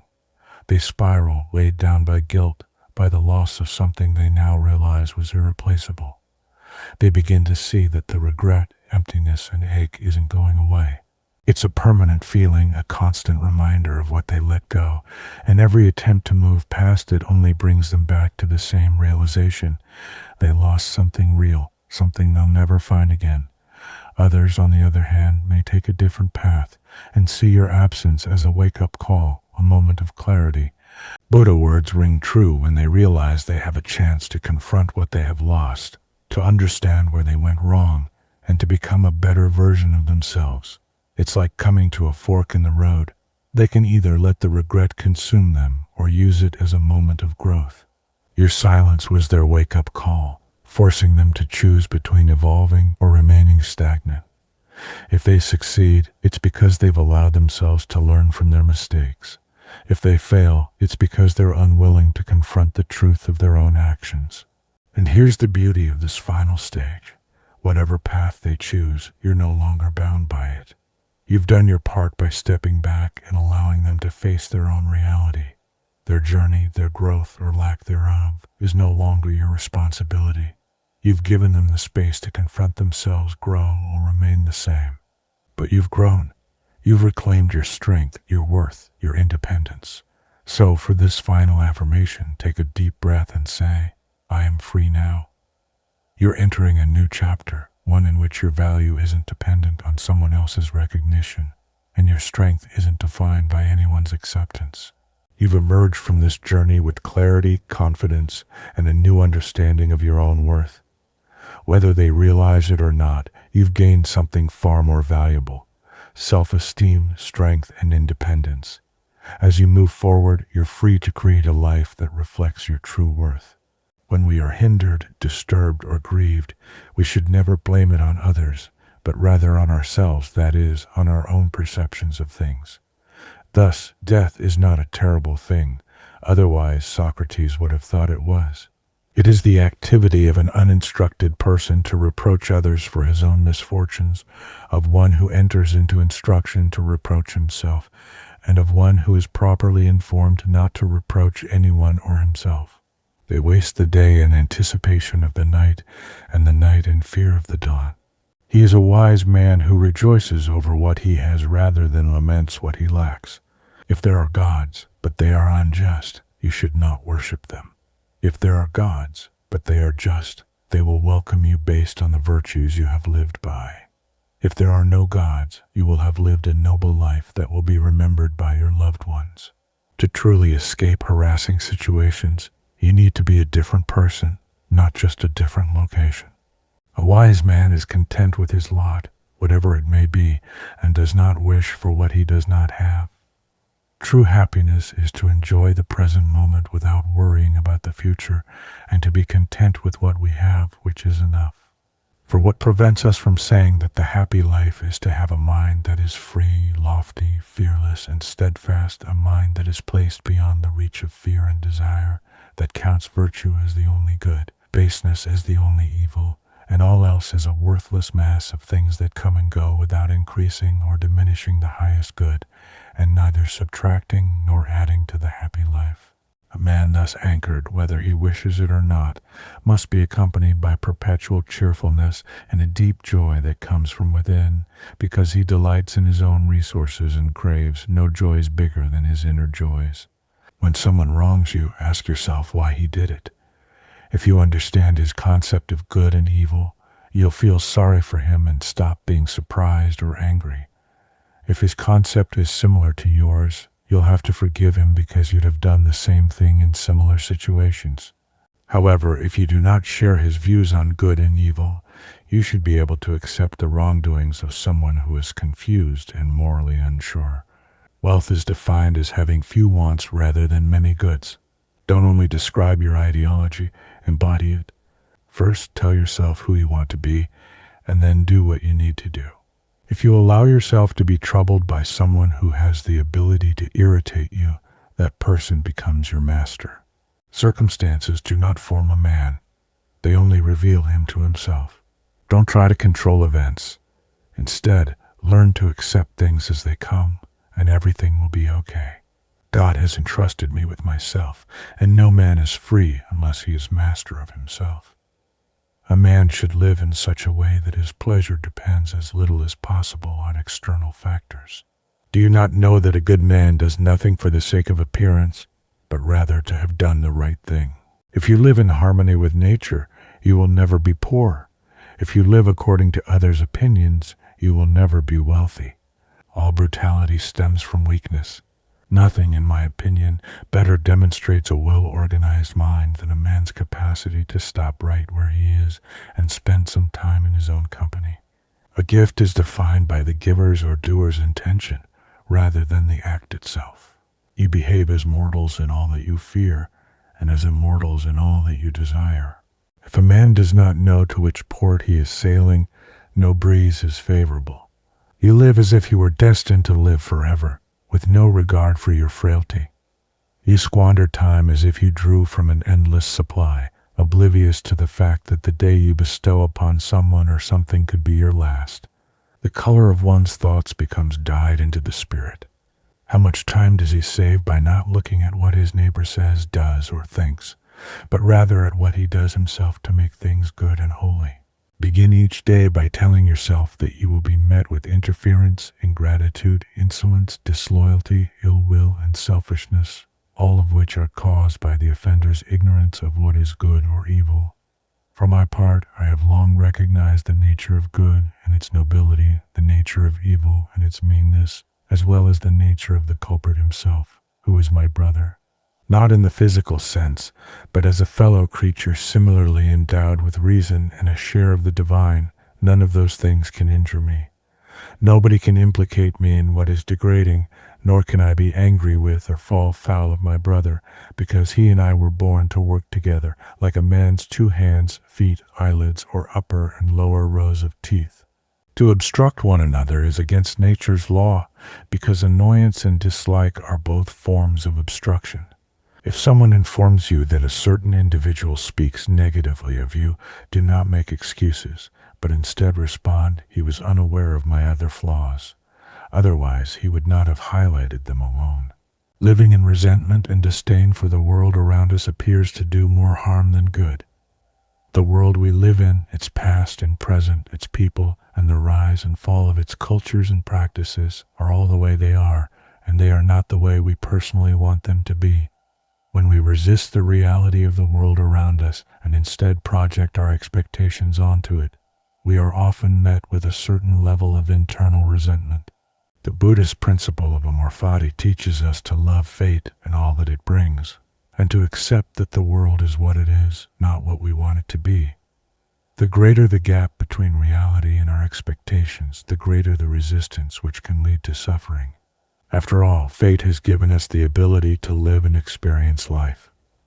Unfortunately, amor fati is frequently confused with a passive, defeatist acceptance of the world around us, to lie down and observe the passing of things we don't agree with, or the wrongdoing we see being committed. But I believe this is a misunderstanding of the Buddhist principle. Acceptance of reality does not imply submission to it, but rather the ability to see it objectively and accept that it is the state of the world at the moment.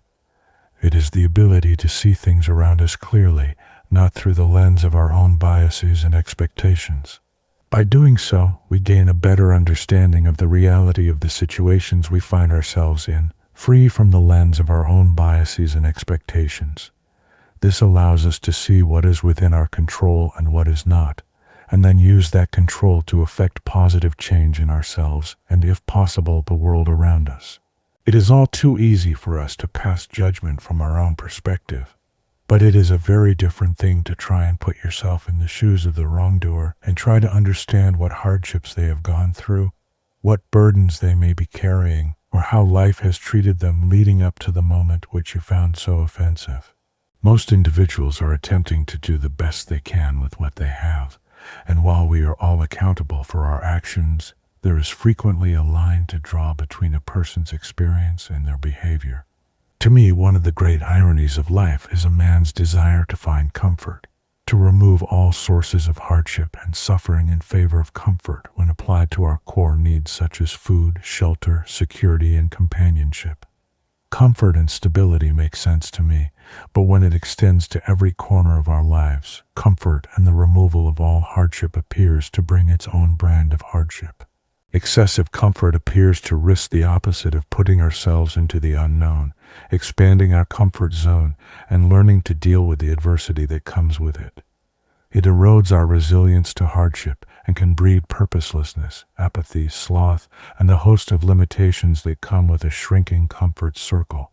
The ancient Buddhists advocated voluntary hardship, and Buddha chose to sleep on an uncomfortable bed.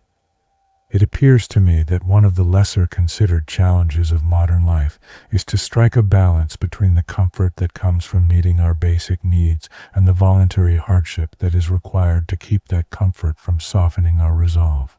Seneca opted to swim in rivers in the dead of winter.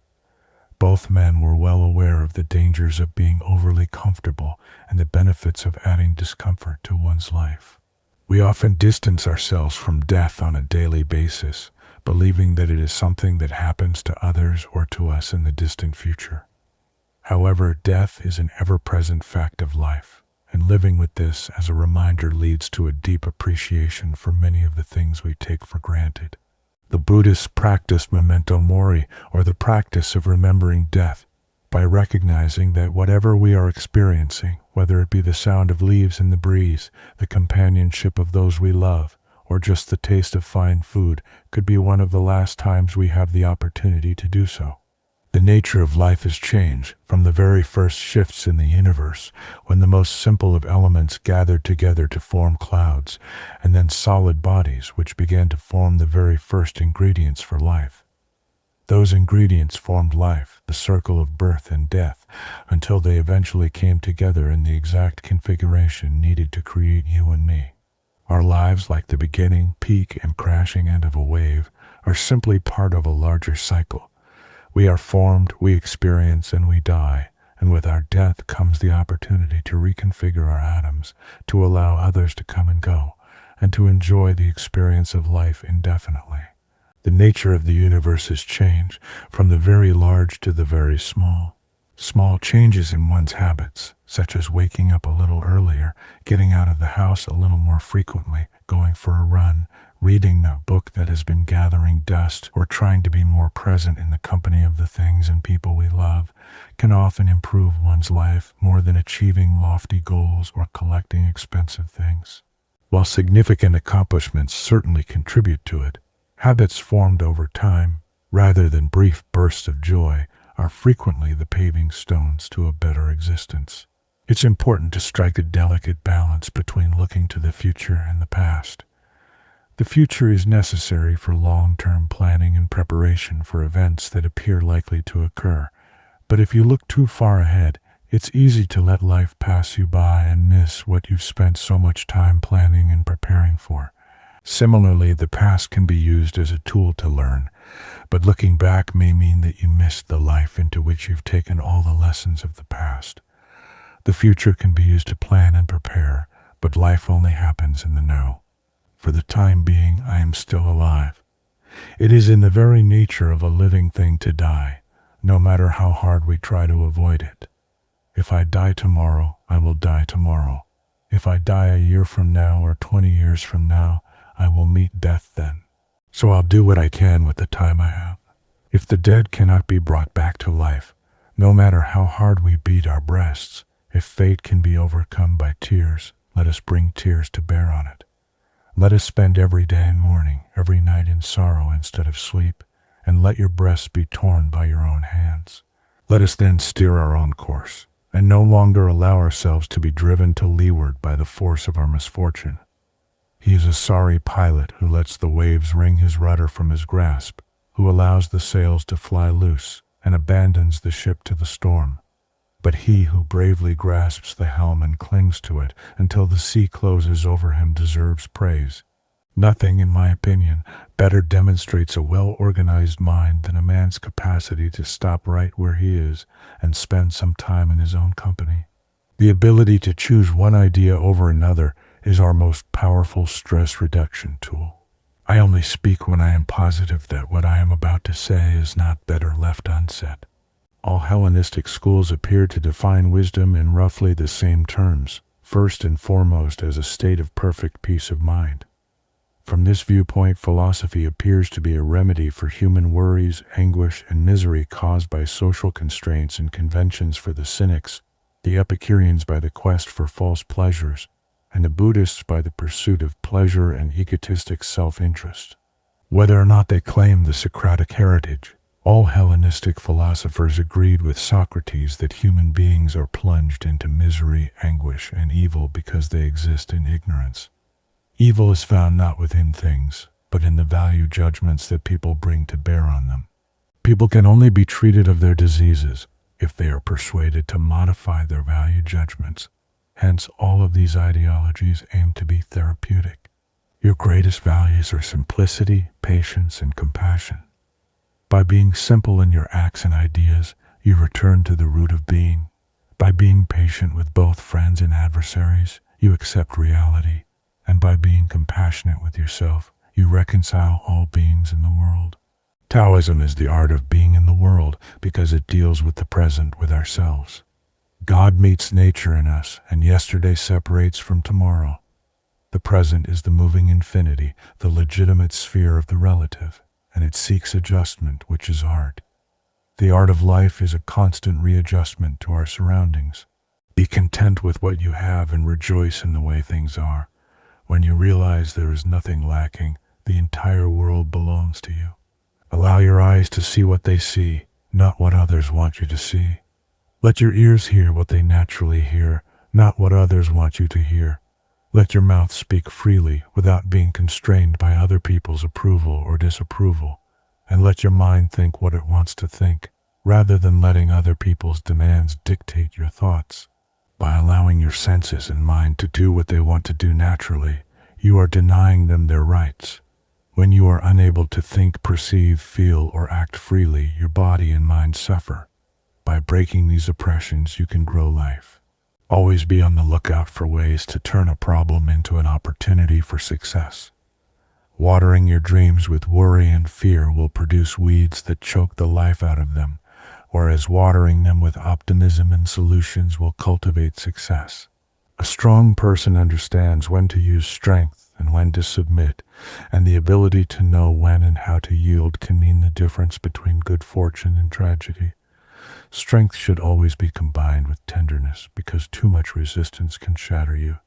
Those who do not know how to endure are the worst off. There are times when the only thing we can do is bear our difficulties till a better day arrives. To tackle an issue, you must address the root cause rather than the symptoms.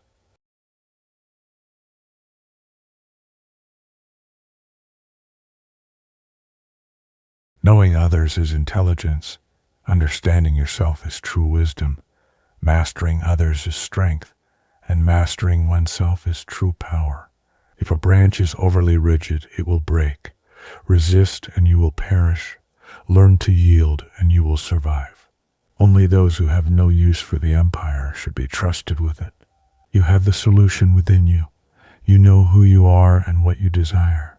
Life is a series of natural and spontaneous changes. Resisting them only leads to sadness. Instead, let reality be reality and allow things to flow freely in whatever direction they want. Kindness in speech inspires confidence. Kindness in thought inspires profundity, and kindness in giving inspires love. A person with a mind is bound to be loaded with concepts which prohibit him from knowing things directly, hence he will never truly know. Explaining Zen is like catching wind in a box.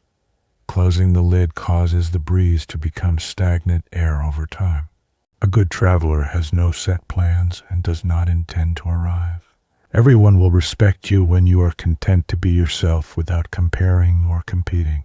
The fact is that persons who do not see themselves but see others, who do not grasp themselves but grab others, take possession of what others have but do not possess themselves. They are drawn to what others enjoy but cannot find happiness in themselves. If you play a game where scrap pieces of glass are at stake, you'll play skillfully. If your expensive belt buckle is at stake, you'll start to get clumsy. And if your money is at stake, you'll fumble. It's not that you've lost your skill. It's that you're too stressed out by what's going on outside. You have lost your inner peace, your quiet, and you will fail in whatever you try. A guy with outer courage is willing to die, whereas a man with inner courage chooses to live. A man like this will not go where he has no will to go, and will not do what he has no mind to do. Even if the world praises him and says he has really found something, he will look unconcerned and never turn his head. Even if the world condemns him and says he has lost something, he will look calm and pay no attention. He is unaffected by the world's praise or censure. When forced by tragedy and danger, things that were formerly linked by profit will be separated. Let your thoughts roam in simplicity, blend your spirit with the vastness, accept things as they are, and leave no room for personal opinions. Then the world will be governed. Thoroughbreds like Kiji or Huali could gallop 1,000 lion a day, but when it came to catching rats, they were no match for the wildcat or the weasel. A beam or pillar can be used to batter down a city wall, but it is useless for plugging a small hole. The horned owl catches fleas at night and can spot the tip of a hair, but when daylight comes, it cannot see a mound or a hill, indicating a difference in nature. Do you intend to make right your master and do away with wrong, or order your master and do away with disorder? If you do, you don't understand the concept of heaven and earth, or the nature of the 10,000 things. It's like saying you're going to make heaven your master and do away with earth, or make yin your master and do away with yang, which is clearly impossible. We may be floating on Tao, but there's nothing wrong with steering. If Tao is like a river, knowing where the rocks are is definitely beneficial. Great power is concern, and ultimate power is weariness, to the point where even God renounces it and pretends to be humans, fish, insects, and plants, the tale of the king who wanders among his subjects in disguise. Travel is a wonderful experience, especially when you forget you're traveling. Those who look into themselves while traveling will not think about what they see, and there is no distinction between the viewer and the scene. You experience everything with the totality of yourself, so that every blade of grass, every mountain, every lake is alive and a part of you. This is the ultimate trip experience. To gain knowledge, add things every day. To gain wisdom, subtract things every day. The blank canvas stares back at you. The cursor blinks on an empty screen, and the guitar sits untouched in the corner of the room. You want to create something extraordinary, something that will inspire or move others, but doubt whispers in your ear. What if it's not good enough? What if I can't even start? These moments of creative struggle are all too familiar, even to the most talented and experienced creators. Imagine a painter overwhelmed by the sheer possibilities of the first stroke, a writer paralyzed by fear of criticism, or a musician weighed down by the pressure to outperform their previous work. Creativity, while beautiful, can often feel like a battle, with the greatest challenge lying not in the work itself, but within the mind. But what if you could approach creativity differently? What if, instead of fighting doubt and frustration, you could harness the power of ancient wisdom to find clarity, focus, and freedom in the creative process?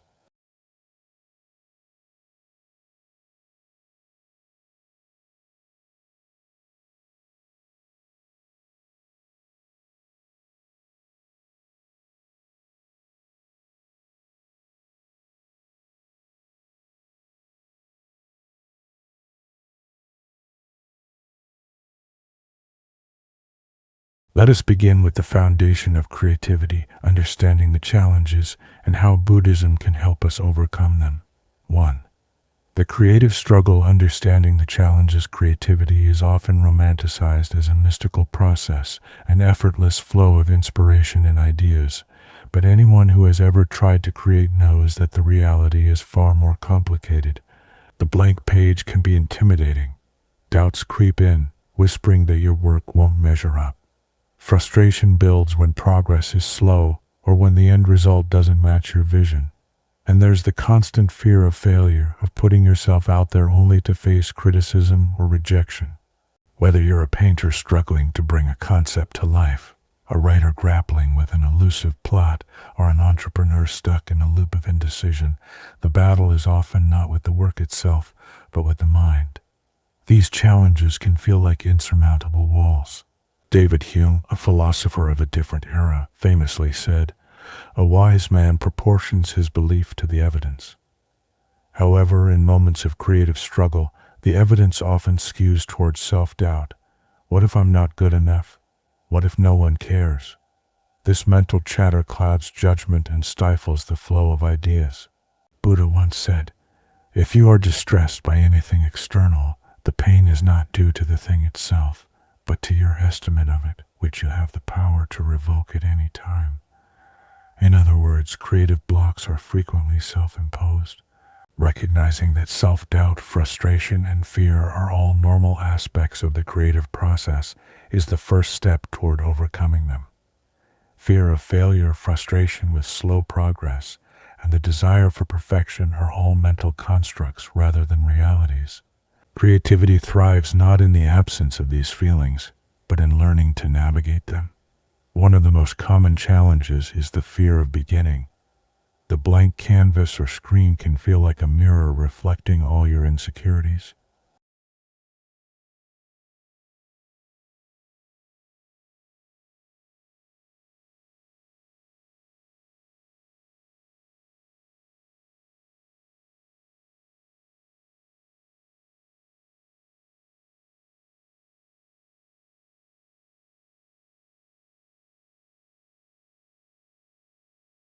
As Seneca once said, "Difficulties strengthen the mind as labor does the body, so don't be discouraged if your ideas don't always come out perfectly on the page, stage, or screen." Epictetus once said, "He who is not thrown by setbacks will endure, but he who fears them is already defeated." Fear of failure is often the voice that says, "Don't bother, it's not worth the risk." However, the Buddhists teach that failure is a necessary step on the path to mastery.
Seneca's words, "A gem cannot be polished without friction, nor a man perfected without trials," remind us that the path of creativity is rarely smooth, with rejections, failures, and moments when inspiration seems out of reach.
Say you're starting a new business.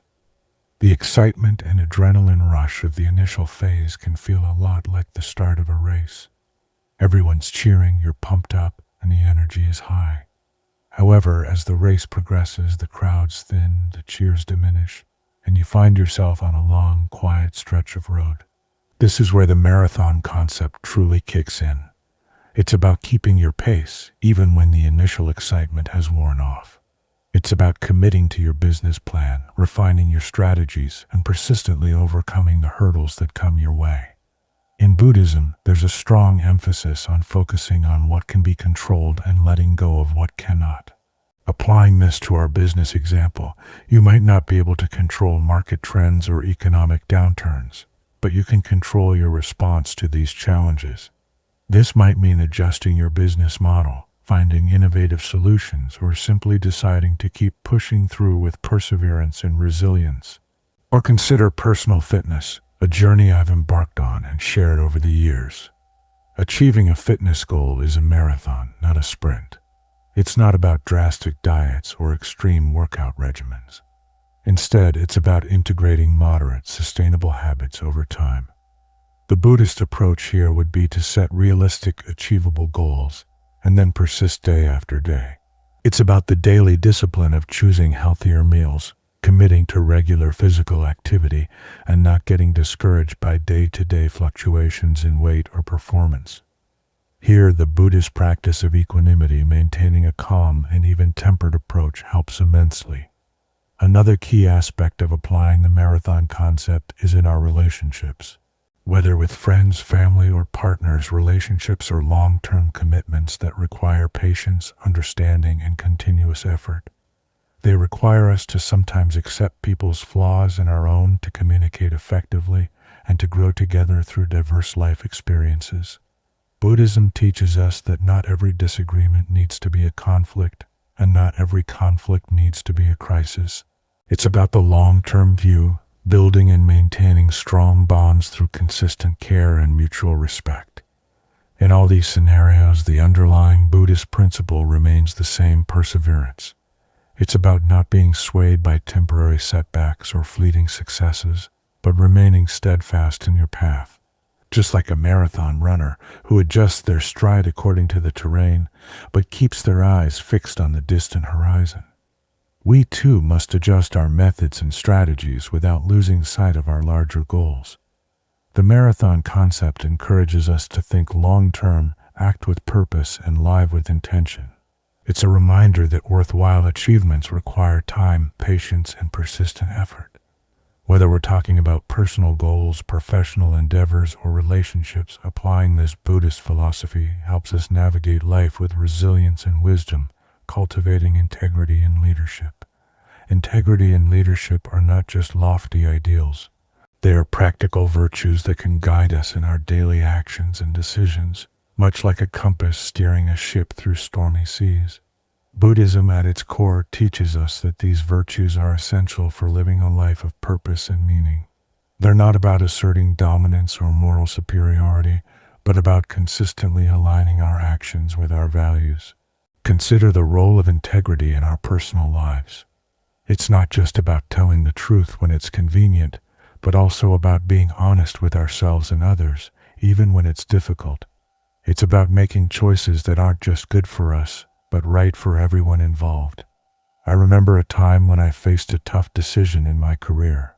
I was offered a lucrative project that would have been great for my bank account, but didn't align with my ethical standards. Choosing to turn it down was a real test of my integrity. It was a moment where the Buddhist teaching that wealth consists not in having great possessions, but in having few ones resonated deeply with me. The decision to reject the offer didn't just keep my conscience clear, but also reinforced my reputation as someone who doesn't compromise on core values for short-term gains. Leadership, similarly, is often misunderstood. It's not about titles or positions. It's about influence and the ability to guide others towards a better future. In the Buddhist sense, leadership is about setting an example. It's about embodying the virtues you wish to see in others, like courage, justice, moderation, and wisdom. Let's say you're leading a team at work. True leadership is shown by how you handle pressure, how you treat your team members, and how you approach problems. It's about showing up, not just physically, but emotionally and ethically. It's about being a steady presence, a source of support, and a beacon of accountability. Buddhism teaches us to lead by example and to be the change we wish to see. This is incredibly powerful because when people see you living out your values, they are more likely to be influenced positively. This doesn't mean being perfect. Rather, it means being genuine and admitting mistakes when they happen. It's about striving to improve not only yourself, but also helping others around you to grow. Moreover, these virtues have a ripple effect. By practicing integrity and leadership in your own life, you inspire others to do the same. This creates a culture of trust and respect, whether it's within your family, your workplace, or your community. Each act of integrity is a stone thrown into a pond, creating ripples that extend far beyond the initial splash. In embracing these Buddhist virtues, we find that leadership and integrity are deeply interconnected. You lead effectively by living truthfully. You inspire trust by being trustworthy. This alignment of thought, word, and deed is what builds lasting relationships and ultimately a fulfilling life. Navigating doubts with strategic Buddhist planning. Doubts can be like shadows in the corners of our minds, creeping in when decisions need to be made or when challenges appear insurmountable. Buddhism, with its pragmatic and grounded approach, offers a powerful tool to dispel these doubts: meticulous planning. This Buddhist practice isn't about predicting the future, but preparing for it in a way that aligns with our inner virtues and principles, ensuring that we're not swayed by fleeting emotions or external pressures. Imagine you're faced with a significant life decision, perhaps changing careers or moving to a new city. These moments often bring a surge of doubts. What if things don't work out? What if I regret my decision?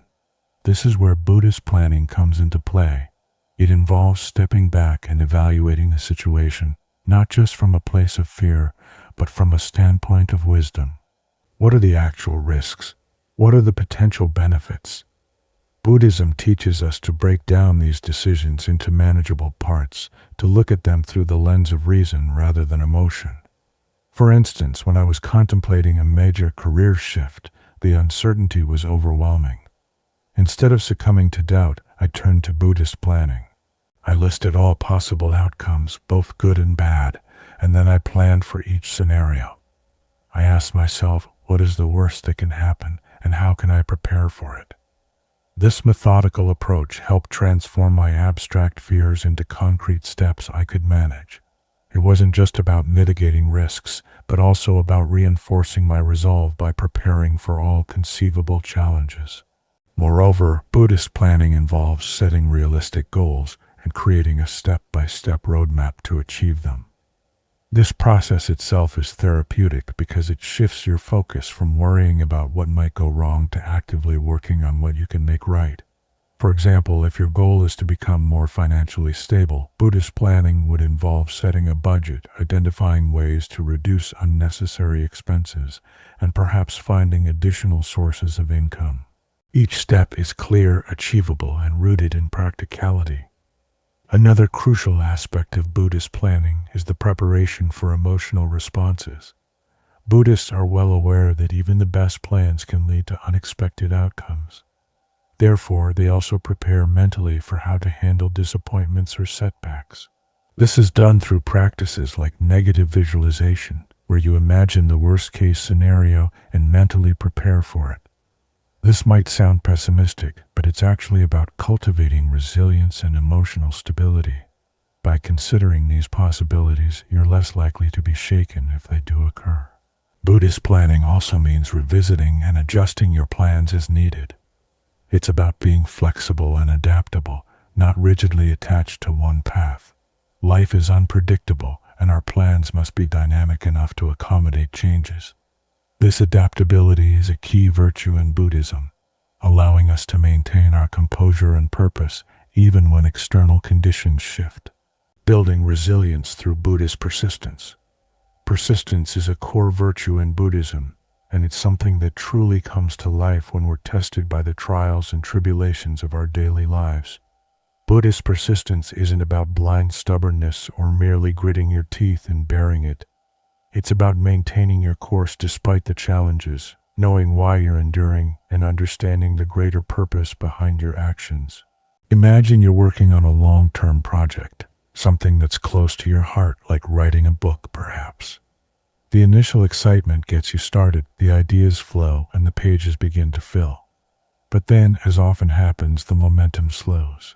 You face writer's block, criticism, or other distractions. This is where Buddhist persistence shines. It's not about pushing through mindlessly, but about returning to your desk day after day, realigning yourself with your goal of completing that book, and reminding yourself why it matters to you. This form of persistence is deeply philosophical. It draws from the Buddhist belief that our actions must be purposeful and aligned with our virtues. When you persist with a task, it's not just about finishing what you started. It's about embodying the virtues of discipline, resilience, and courage. These aren't just abstract qualities, but practical tools that guide your actions. For instance, discipline helps you set and stick to a daily writing schedule. Resilience allows you to bounce back from setbacks, and courage lets you share your writing with the world despite the fear of judgment. Moreover, Buddhist persistence teaches us to focus on the process rather than the outcome. This shift in focus is powerful. Think about training for a marathon. If you fixate only on the finish line, the training can become a daunting, overwhelming task. But if you focus on each run, each step you take, and find joy in the improvement of your endurance and skill, the process becomes more fulfilling. The goal remains important, but it is the day-to-day persistence that will get you there, and that becomes rewarding in itself. This approach can be applied to overcoming personal struggles as well. Whether you're dealing with a tough job, a challenging relationship, or personal health issues, the Buddhist way isn't to simply hang in there, but to actively engage with the situation with wisdom and virtue. It's about asking yourself, what can this situation teach me? How can I grow from this? This mindset transforms obstacles into opportunities, turning the trials we endure into chances to reinforce our character and deepen our understanding of life. And remember, Buddhist persistence isn't a solitary journey. While the philosophy teaches self-reliance, it also values community and support. Sharing your struggles, seeking advice, and learning from others are all part of the Buddhist path. By doing so, you not only reinforce your own resilience, but also contribute to the resilience of others. Enhancing self-leadership with Buddhist reflection, reflecting on one's own actions and decisions through the lens of Buddhist principles, offers a transformative perspective on integrity and self-leadership.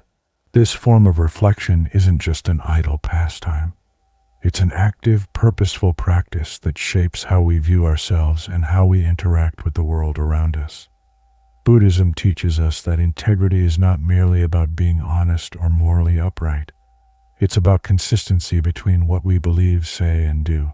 It's about aligning our inner virtues with our outward actions. Imagine you're facing a typical day with its usual pressures and temptations to take shortcuts or make compromises. Here, Buddhist reflection becomes a vital tool. It allows you to pause and ask yourself, am I acting according to my principles? Am I treating others as I would like to be treated? This isn't about judging yourself harshly or aiming for perfection, but about striving for personal congruence. When you reflect on your day through a Buddhist lens, you focus on areas where you were able to maintain your integrity and also on moments where you might have faltered. This isn't to dwell on the mistakes, but to understand them and learn how to improve. Self-leadership, another key aspect of Buddhist philosophy, involves leading oneself with as much dedication and discipline as one would lead others. It's about self-regulation and self-motivation. Consider the discipline required to maintain healthy habits or to work steadily towards personal goals. Each decision to wake up early for a morning run or to choose a healthy meal over a quick, less nutritious option requires self-leadership. It's about making choices that might not provide immediate gratification, but are beneficial in the long run. This type of Buddhist reflection also encourages us to be mindful of our emotional responses. Buddhists are known for their emphasis on controlling reactions to external circumstances. When you find yourself in a stressful situation, whether it's at work or in personal relationships, the practice of reflecting on your responses helps you remain composed and responsive rather than reactive. You learn to ask yourself, is my response proportionate to the situation? Am I letting external factors dictate my mood and behavior? This mindful awareness is a form of self-leadership because it puts you in control of your inner state, not the circumstances. Moreover, Buddhist reflection fosters a sense of personal accountability. It reminds us that while we may not control external events, we have full control over our values and commitments. When you reflect on your actions and their alignment with Buddhist virtues, such as wisdom, justice, courage, and moderation, you are effectively taking stock of your moral and ethical framework. This daily inventory helps ensure that you are living in a way that not only brings personal satisfaction, but also contributes positively to those around you. In practicing these reflections, we not only affirm our commitment to living virtuously, but also enhance our capability to lead ourselves with integrity. We become role models not by preaching virtues, but by practicing them. Each act of reflection deepens our understanding and our ability to apply Buddhist principles to modern life. Embracing the long-term journey.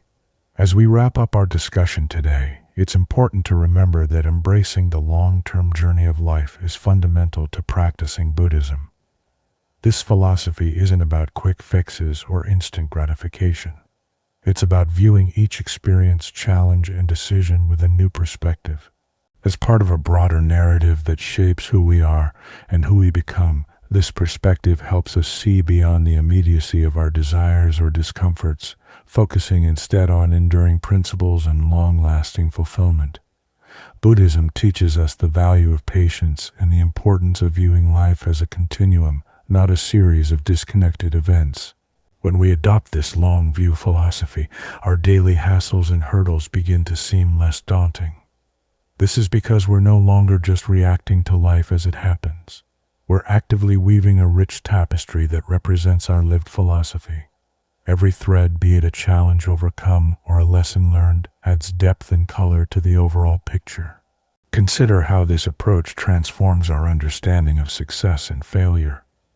In the Buddhist view, what matters isn't just the outcome, but the process, the manner in which we pursue our goals and handle setbacks. By focusing on the long term, we learn not to be overly elated by success or unduly discouraged by failure. Instead, we come to appreciate each step of our journey as an opportunity to practice virtue, to grow, and to refine our character. This long-term journey also encourages us to remain humble and teachable. Buddhism doesn't claim to have all the answers, but instead offers tools to help us navigate life with wisdom and dignity. Embracing this journey means being open to learning, adapting, and evolving as we gain more experiences. It's about recognizing that wisdom isn't static. It deepens and expands as we continue to engage with the world and reflect on our interactions. Moreover, embracing the long-term journey aligns with the Buddhist practice of focusing on what we can control and letting go of what we cannot. This isn't about resignation, but about empowerment. It frees us from the unnecessary stress of trying to control the uncontrollable and allows us to invest our energy in actions and attitudes that truly enrich our lives and the lives of those around us. In practical terms, this might mean choosing to invest time in relationships that are nurturing and supportive, pursuing careers that align with our values, or dedicating ourselves to causes that we believe in. Each choice is a brick in the foundation of a life well lived, a life that reflects our deepest convictions and highest aspirations. Thank you all for joining me today in exploring these Buddhist principles. Remember, the journey is long, but each step is a chance to reinforce who we are and what we stand for. By adopting a Buddhist mindset, we learn not only to withstand the trials of life, but to approach them in a way that enhances our understanding of ourselves and our capabilities. Habit 3. The power of choice. Now that we understand that our emotions stem from our judgments and not the events themselves, let's delve into the profound Buddhist principle of choice. This isn't about choosing what happens to us. That's often beyond our control, but choosing our response. And believe it or not, in that choice lies our freedom and power. The Buddhists teach us that between the stimulus and the response there is a space. In this space lies our power to choose our response. This idea is incredibly empowering. It means that no matter what life throws at us, we have the last say on how we respond. Whether it's a rude comment, a financial setback, or a personal loss, our emotional response is ours to choose. Think about it this way. Life is like a complex dance. Events come at us in quick succession, and our emotions can react just as quickly. But like a skilled dancer who decides which steps to take on the dance floor, we can choose how to move with, around, or away from our emotional impulses. This doesn't mean ignoring our feelings. Rather, it's about acknowledging them and deciding the best course of action that aligns with our values and long-term goals.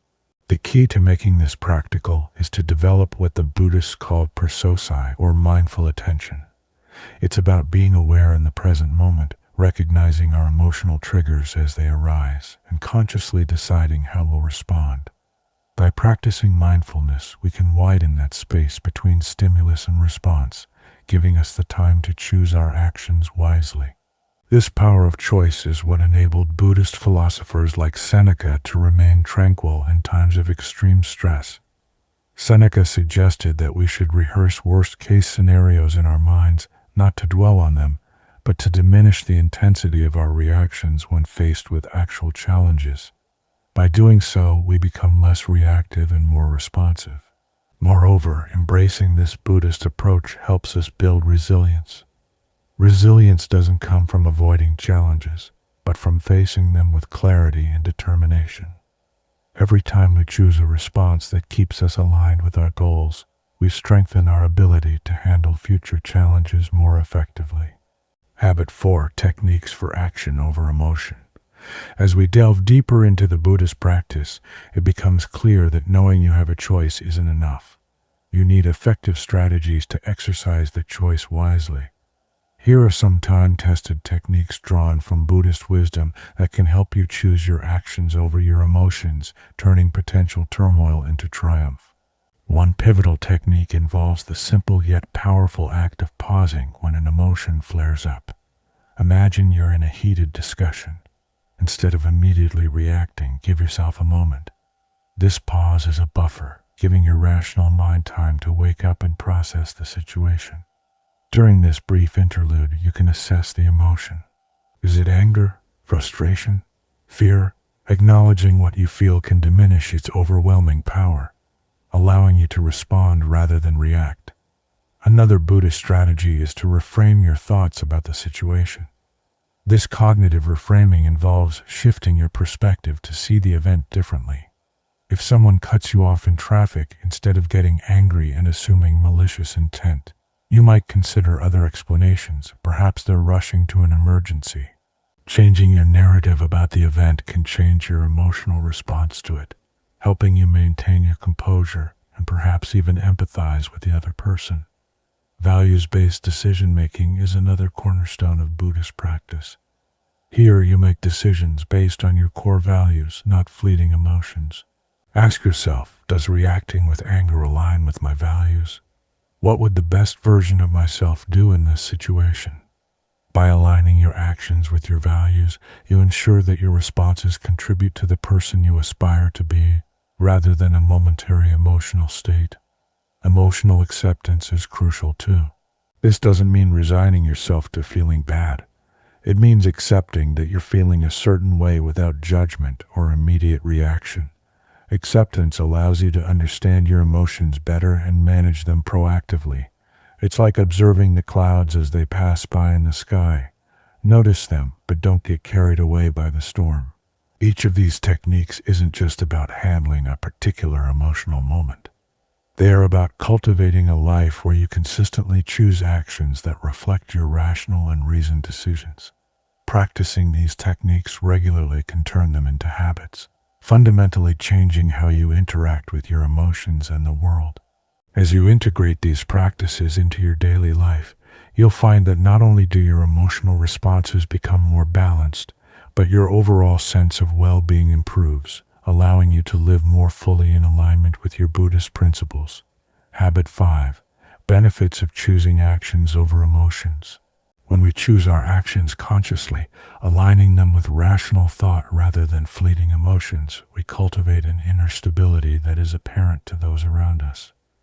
This stability makes us more reliable and trustworthy. In personal relationships, this can deepen bonds as loved ones see us as pillars of strength, capable of supporting them emotionally rather than reacting impulsively to stressful situations. It means that in times of conflict or tension, instead of escalating the situation with emotional reactions, we contribute to resolving it, enhancing the quality and depth of our connections. Professionally, the ability to stay calm and collected under pressure is invaluable. In the workplace, emotions can run high, but the capacity to maintain composure sets leaders apart. This isn't about suppressing emotions, but rather managing responses in a way that is considered and constructive. Decisions made in this state are typically more strategic and thoughtful, leading to better outcomes and demonstrating a level of leadership that is respected and often emulated. Furthermore, choosing actions over emotions leads to personal resilience and mental toughness. The Buddhists believed that our greatest trials are opportunities for growth. By facing challenges with a calm and composed demeanor, we train ourselves to handle future stresses with greater ease. This resilience can dramatically improve our overall well-being, reducing feelings of anxiety and depression, and increasing our life satisfaction.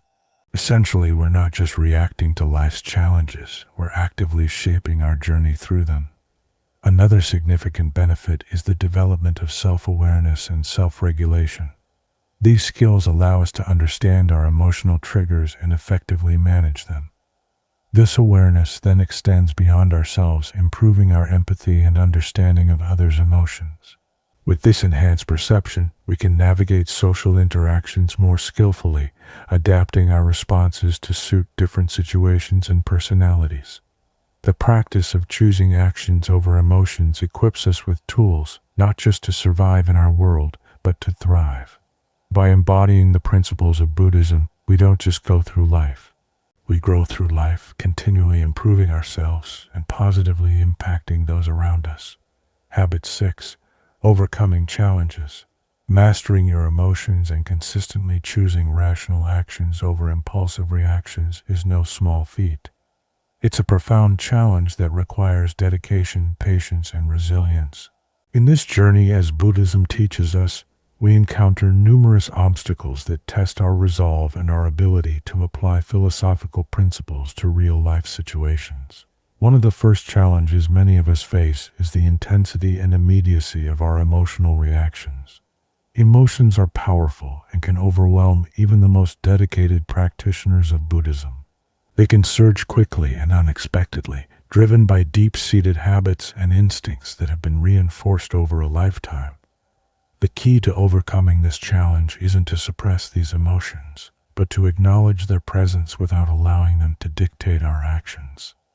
This requires a high level of self-awareness and the ability to pause and reflect in the heat of the moment, a skill that is cultivated through consistent practice and mindfulness. Another significant challenge is maintaining consistency and applying Buddhist practices. It's one thing to remain calm and composed in a controlled environment, but it's entirely another to do so under stress in the face of adversity or during an unexpected crisis. The Buddhist practice of premeditatio malorum, which involves visualizing and mentally preparing for potential difficulties, can be incredibly helpful here. This exercise strengthens our mental resilience by familiarizing us with adversity before it occurs, reducing the shock and discomfort when challenging situations inevitably arise. Furthermore, there's the challenge of skepticism, both internal and external.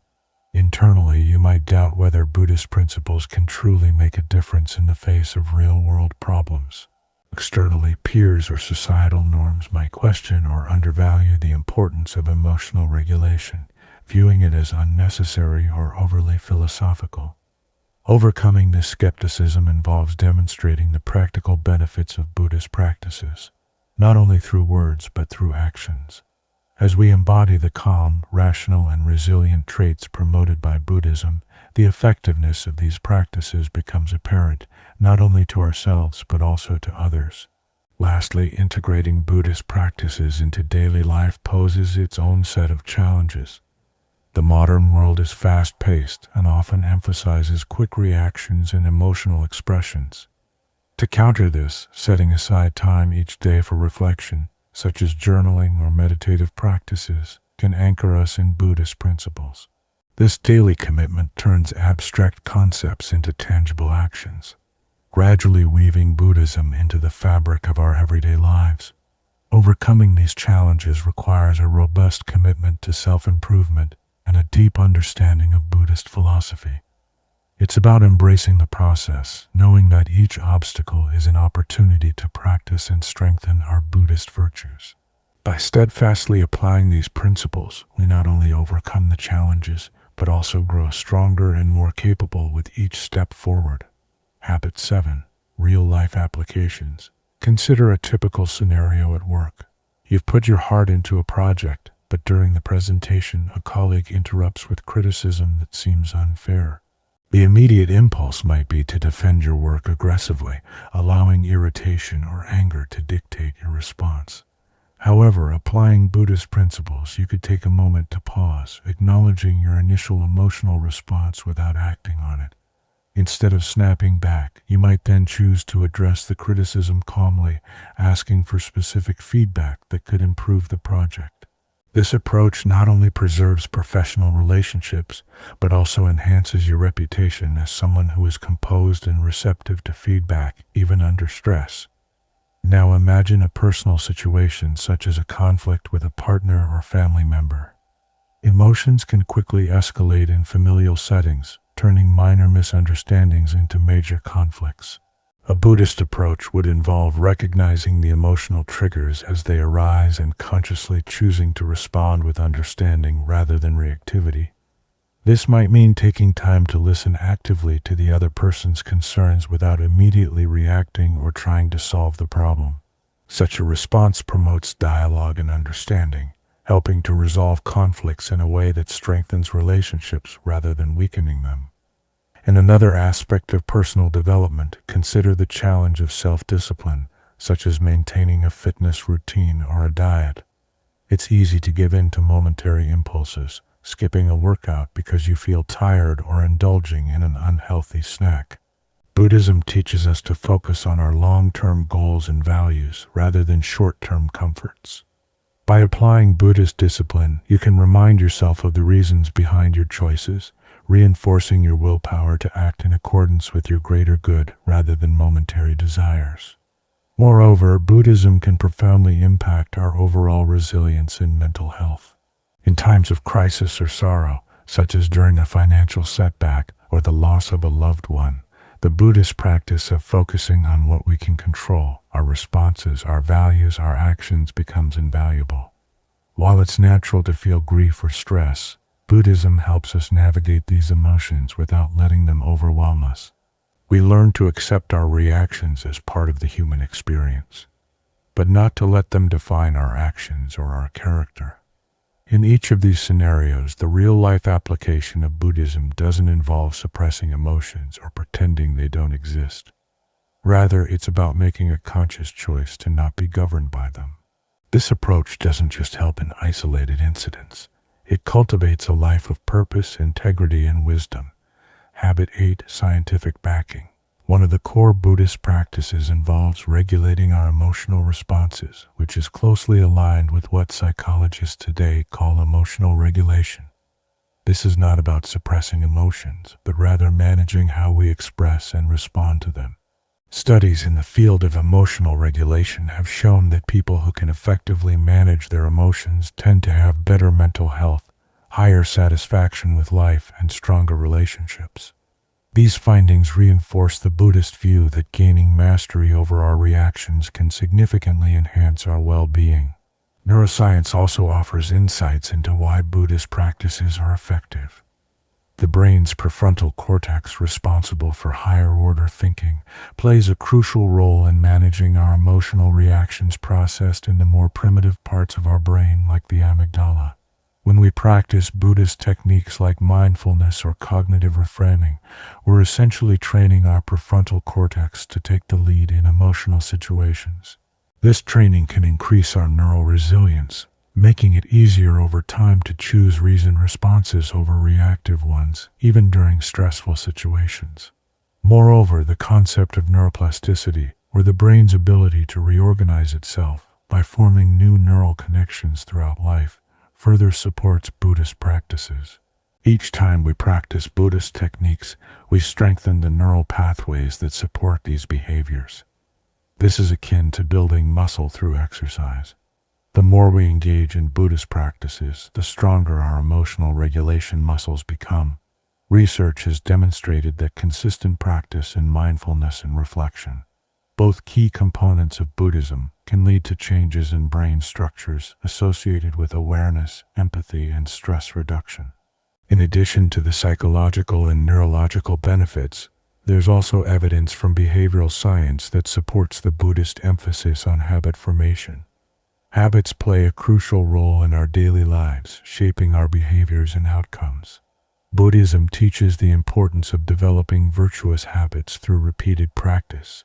This aligns with findings from behavioral science that show how the formation of habits can lead to sustained behavioral change, which is essential for long-term personal growth and fulfillment. By understanding the scientific principles that underpin Buddhist practices, we can appreciate not just the philosophical, but also the practical value of Buddhism in modern times.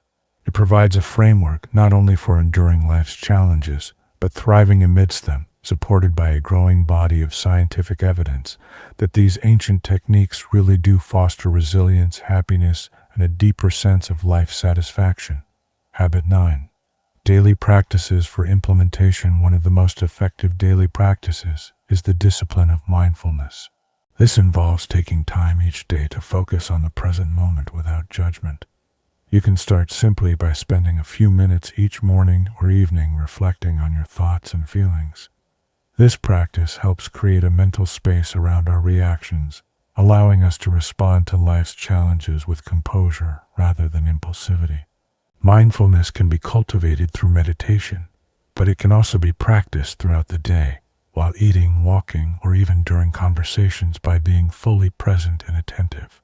Journaling is another powerful tool in the Buddhist toolkit. Keeping a daily journal can help you reflect on your experiences and the decisions you made throughout the day. It's a chance to evaluate what went well and what could be improved. This reflection isn't about self-criticism, but about self-improvement. Write about instances where you successfully applied Buddhist principles and times when you didn't. Over time, you'll start to see patterns in areas where you might need to focus more effort. Visualization is a practice often used by athletes, but is equally valuable in Buddhist practice. Each morning, take a few minutes to visualize how you will face the day's challenges with Buddhism and grace. Imagine handling a difficult situation at work with calmness or resolving a dispute at home with compassion and rationality. By mentally rehearsing these scenarios, you prepare yourself to act in accordance with your values when the actual situation arises. Another daily practice is to set clear intentions for the day. What Buddhist virtues do you want to embody today? Whether it's courage, justice, temperance, or wisdom, choose your focus and remind yourself of it throughout the day. This intention setting can help guide your decisions and interactions, making it easier to live up to your Buddhist ideals. Finally, it's crucial to practice gratitude. The Buddhists believe that to be happy, we must appreciate what we have rather than bemoaning what we don't. At the end of each day, reflect on 3 things you are grateful for. This could be as simple as a warm meal, a conversation with a friend, or something you accomplished at work. This practice not only shifts your focus from what's going wrong to what's going right, but also fosters a general sense of contentment and well-being. These practices are not just exercises, they are transformative processes that, when incorporated into daily life, forge us into more resilient, thoughtful, and balanced individuals. They ground the lofty ideals of Buddhism in the reality of everyday experience, enabling us to live more fully and react more thoughtfully, no matter what life throws our way. Habit 10. Practice these 10 daily Buddhist habits. Starting with mindfulness training, it's essential to cultivate a practice where you deliberately focus on the present moment. This could be through meditation, where you begin by dedicating just 5 minutes each morning to sit in silence, focusing on your breath and observing your thoughts without attachment. Over time, you might increase this to 20 minutes or more. This practice enhances your ability to stay present during daily activities and reduces reactivity to external stresses. Next is the emotional log. This involves keeping a daily record of strong emotions you experience, the situations that triggered these emotions, and how you chose to respond. By documenting these instances, you gain insight into your emotional patterns and triggers, allowing you to develop strategies to manage them more effectively. Then there's the practice of deliberately exposing yourself to discomfort. This could be taking a cold shower, fasting, or engaging in a rigorous workout. The idea is to strengthen your resilience and fortitude, teaching you that you can endure and remain composed even in uncomfortable situations. This habit trains you to act despite your feelings, aligning with the Buddhist value that external conditions should not disrupt our inner tranquility. Visualization also plays a crucial role. Spend a few minutes each day imagining yourself facing and overcoming daily challenges with composure and adherence to your Buddhist principles. This mental rehearsal preps your mind to act according to your visualization when actual challenges arise, reinforcing your desired behaviors. A pivotal Buddhist practice is setting a daily intention, or a catalyst, a single impactful action that aligns with your values and moves you closer to your goals. This could be as simple as deciding to be particularly generous with your time or patience that day. By identifying and acting on this catalyst, you create a ripple effect of positive actions throughout your day. Incorporating micro-decisions is another key habit. Throughout your day, be conscious of the small choices you make, from what you eat to how you respond to an email. These choices might seem insignificant, but they add up and shape our character and destiny. By making these decisions deliberately, you strengthen your decision-making muscle, ensuring that your actions consistently reflect your values and goals. Ending your day with a gratitude slam can shift your focus from what went wrong to what went right. Forcefully articulate 3 things you're grateful for each day. This practice isn't just about feeling good. It's about retraining your mind to recognize and appreciate the positives, fostering a general attitude of contentment and resilience. A weekly feedback loop with a trusted friend or mentor about your behavior and reactions can provide valuable outside perspective and promote growth. This exercise requires humility and openness, but is instrumental in helping you see blind spots in your character that you might otherwise miss. Practicing the emotion-action split is about taking a moment to identify your emotional state before deciding on an action. Whenever you feel a strong emotion, pause, name the emotion, and then choose a rational response rather than acting on the emotion directly. This habit helps break the automatic link between feeling and reacting, allowing for more considered and effective actions. Lastly, daily philosophical reading, such as a page from Buddha Meditations or a wise monk in Caribbean, can provide daily inspiration and reinforcement of Buddhist principles. These readings serve as a mental nourishment that fortifies your resolve to live according to Buddhist virtues. These 10 habits are not just activities, but are gateways to transforming your life in line with Buddhist wisdom. As you integrate these practices into your daily routine, you'll find that they not only enhance your ability to manage challenges, but also enrich your life with greater peace, purpose, and fulfillment. Each day presents a new opportunity to practice these habits. Each practice a step towards mastering the art of living well. Let's keep building, learning, and growing together. If you found this discussion enriching, consider watching one of the suggested videos on your screen to delve deeper into the practical applications of Buddhism in everyday life. I'm grateful you're here contributing to our Buddhist journal. Until next time, keep embracing the wisdom of the journey.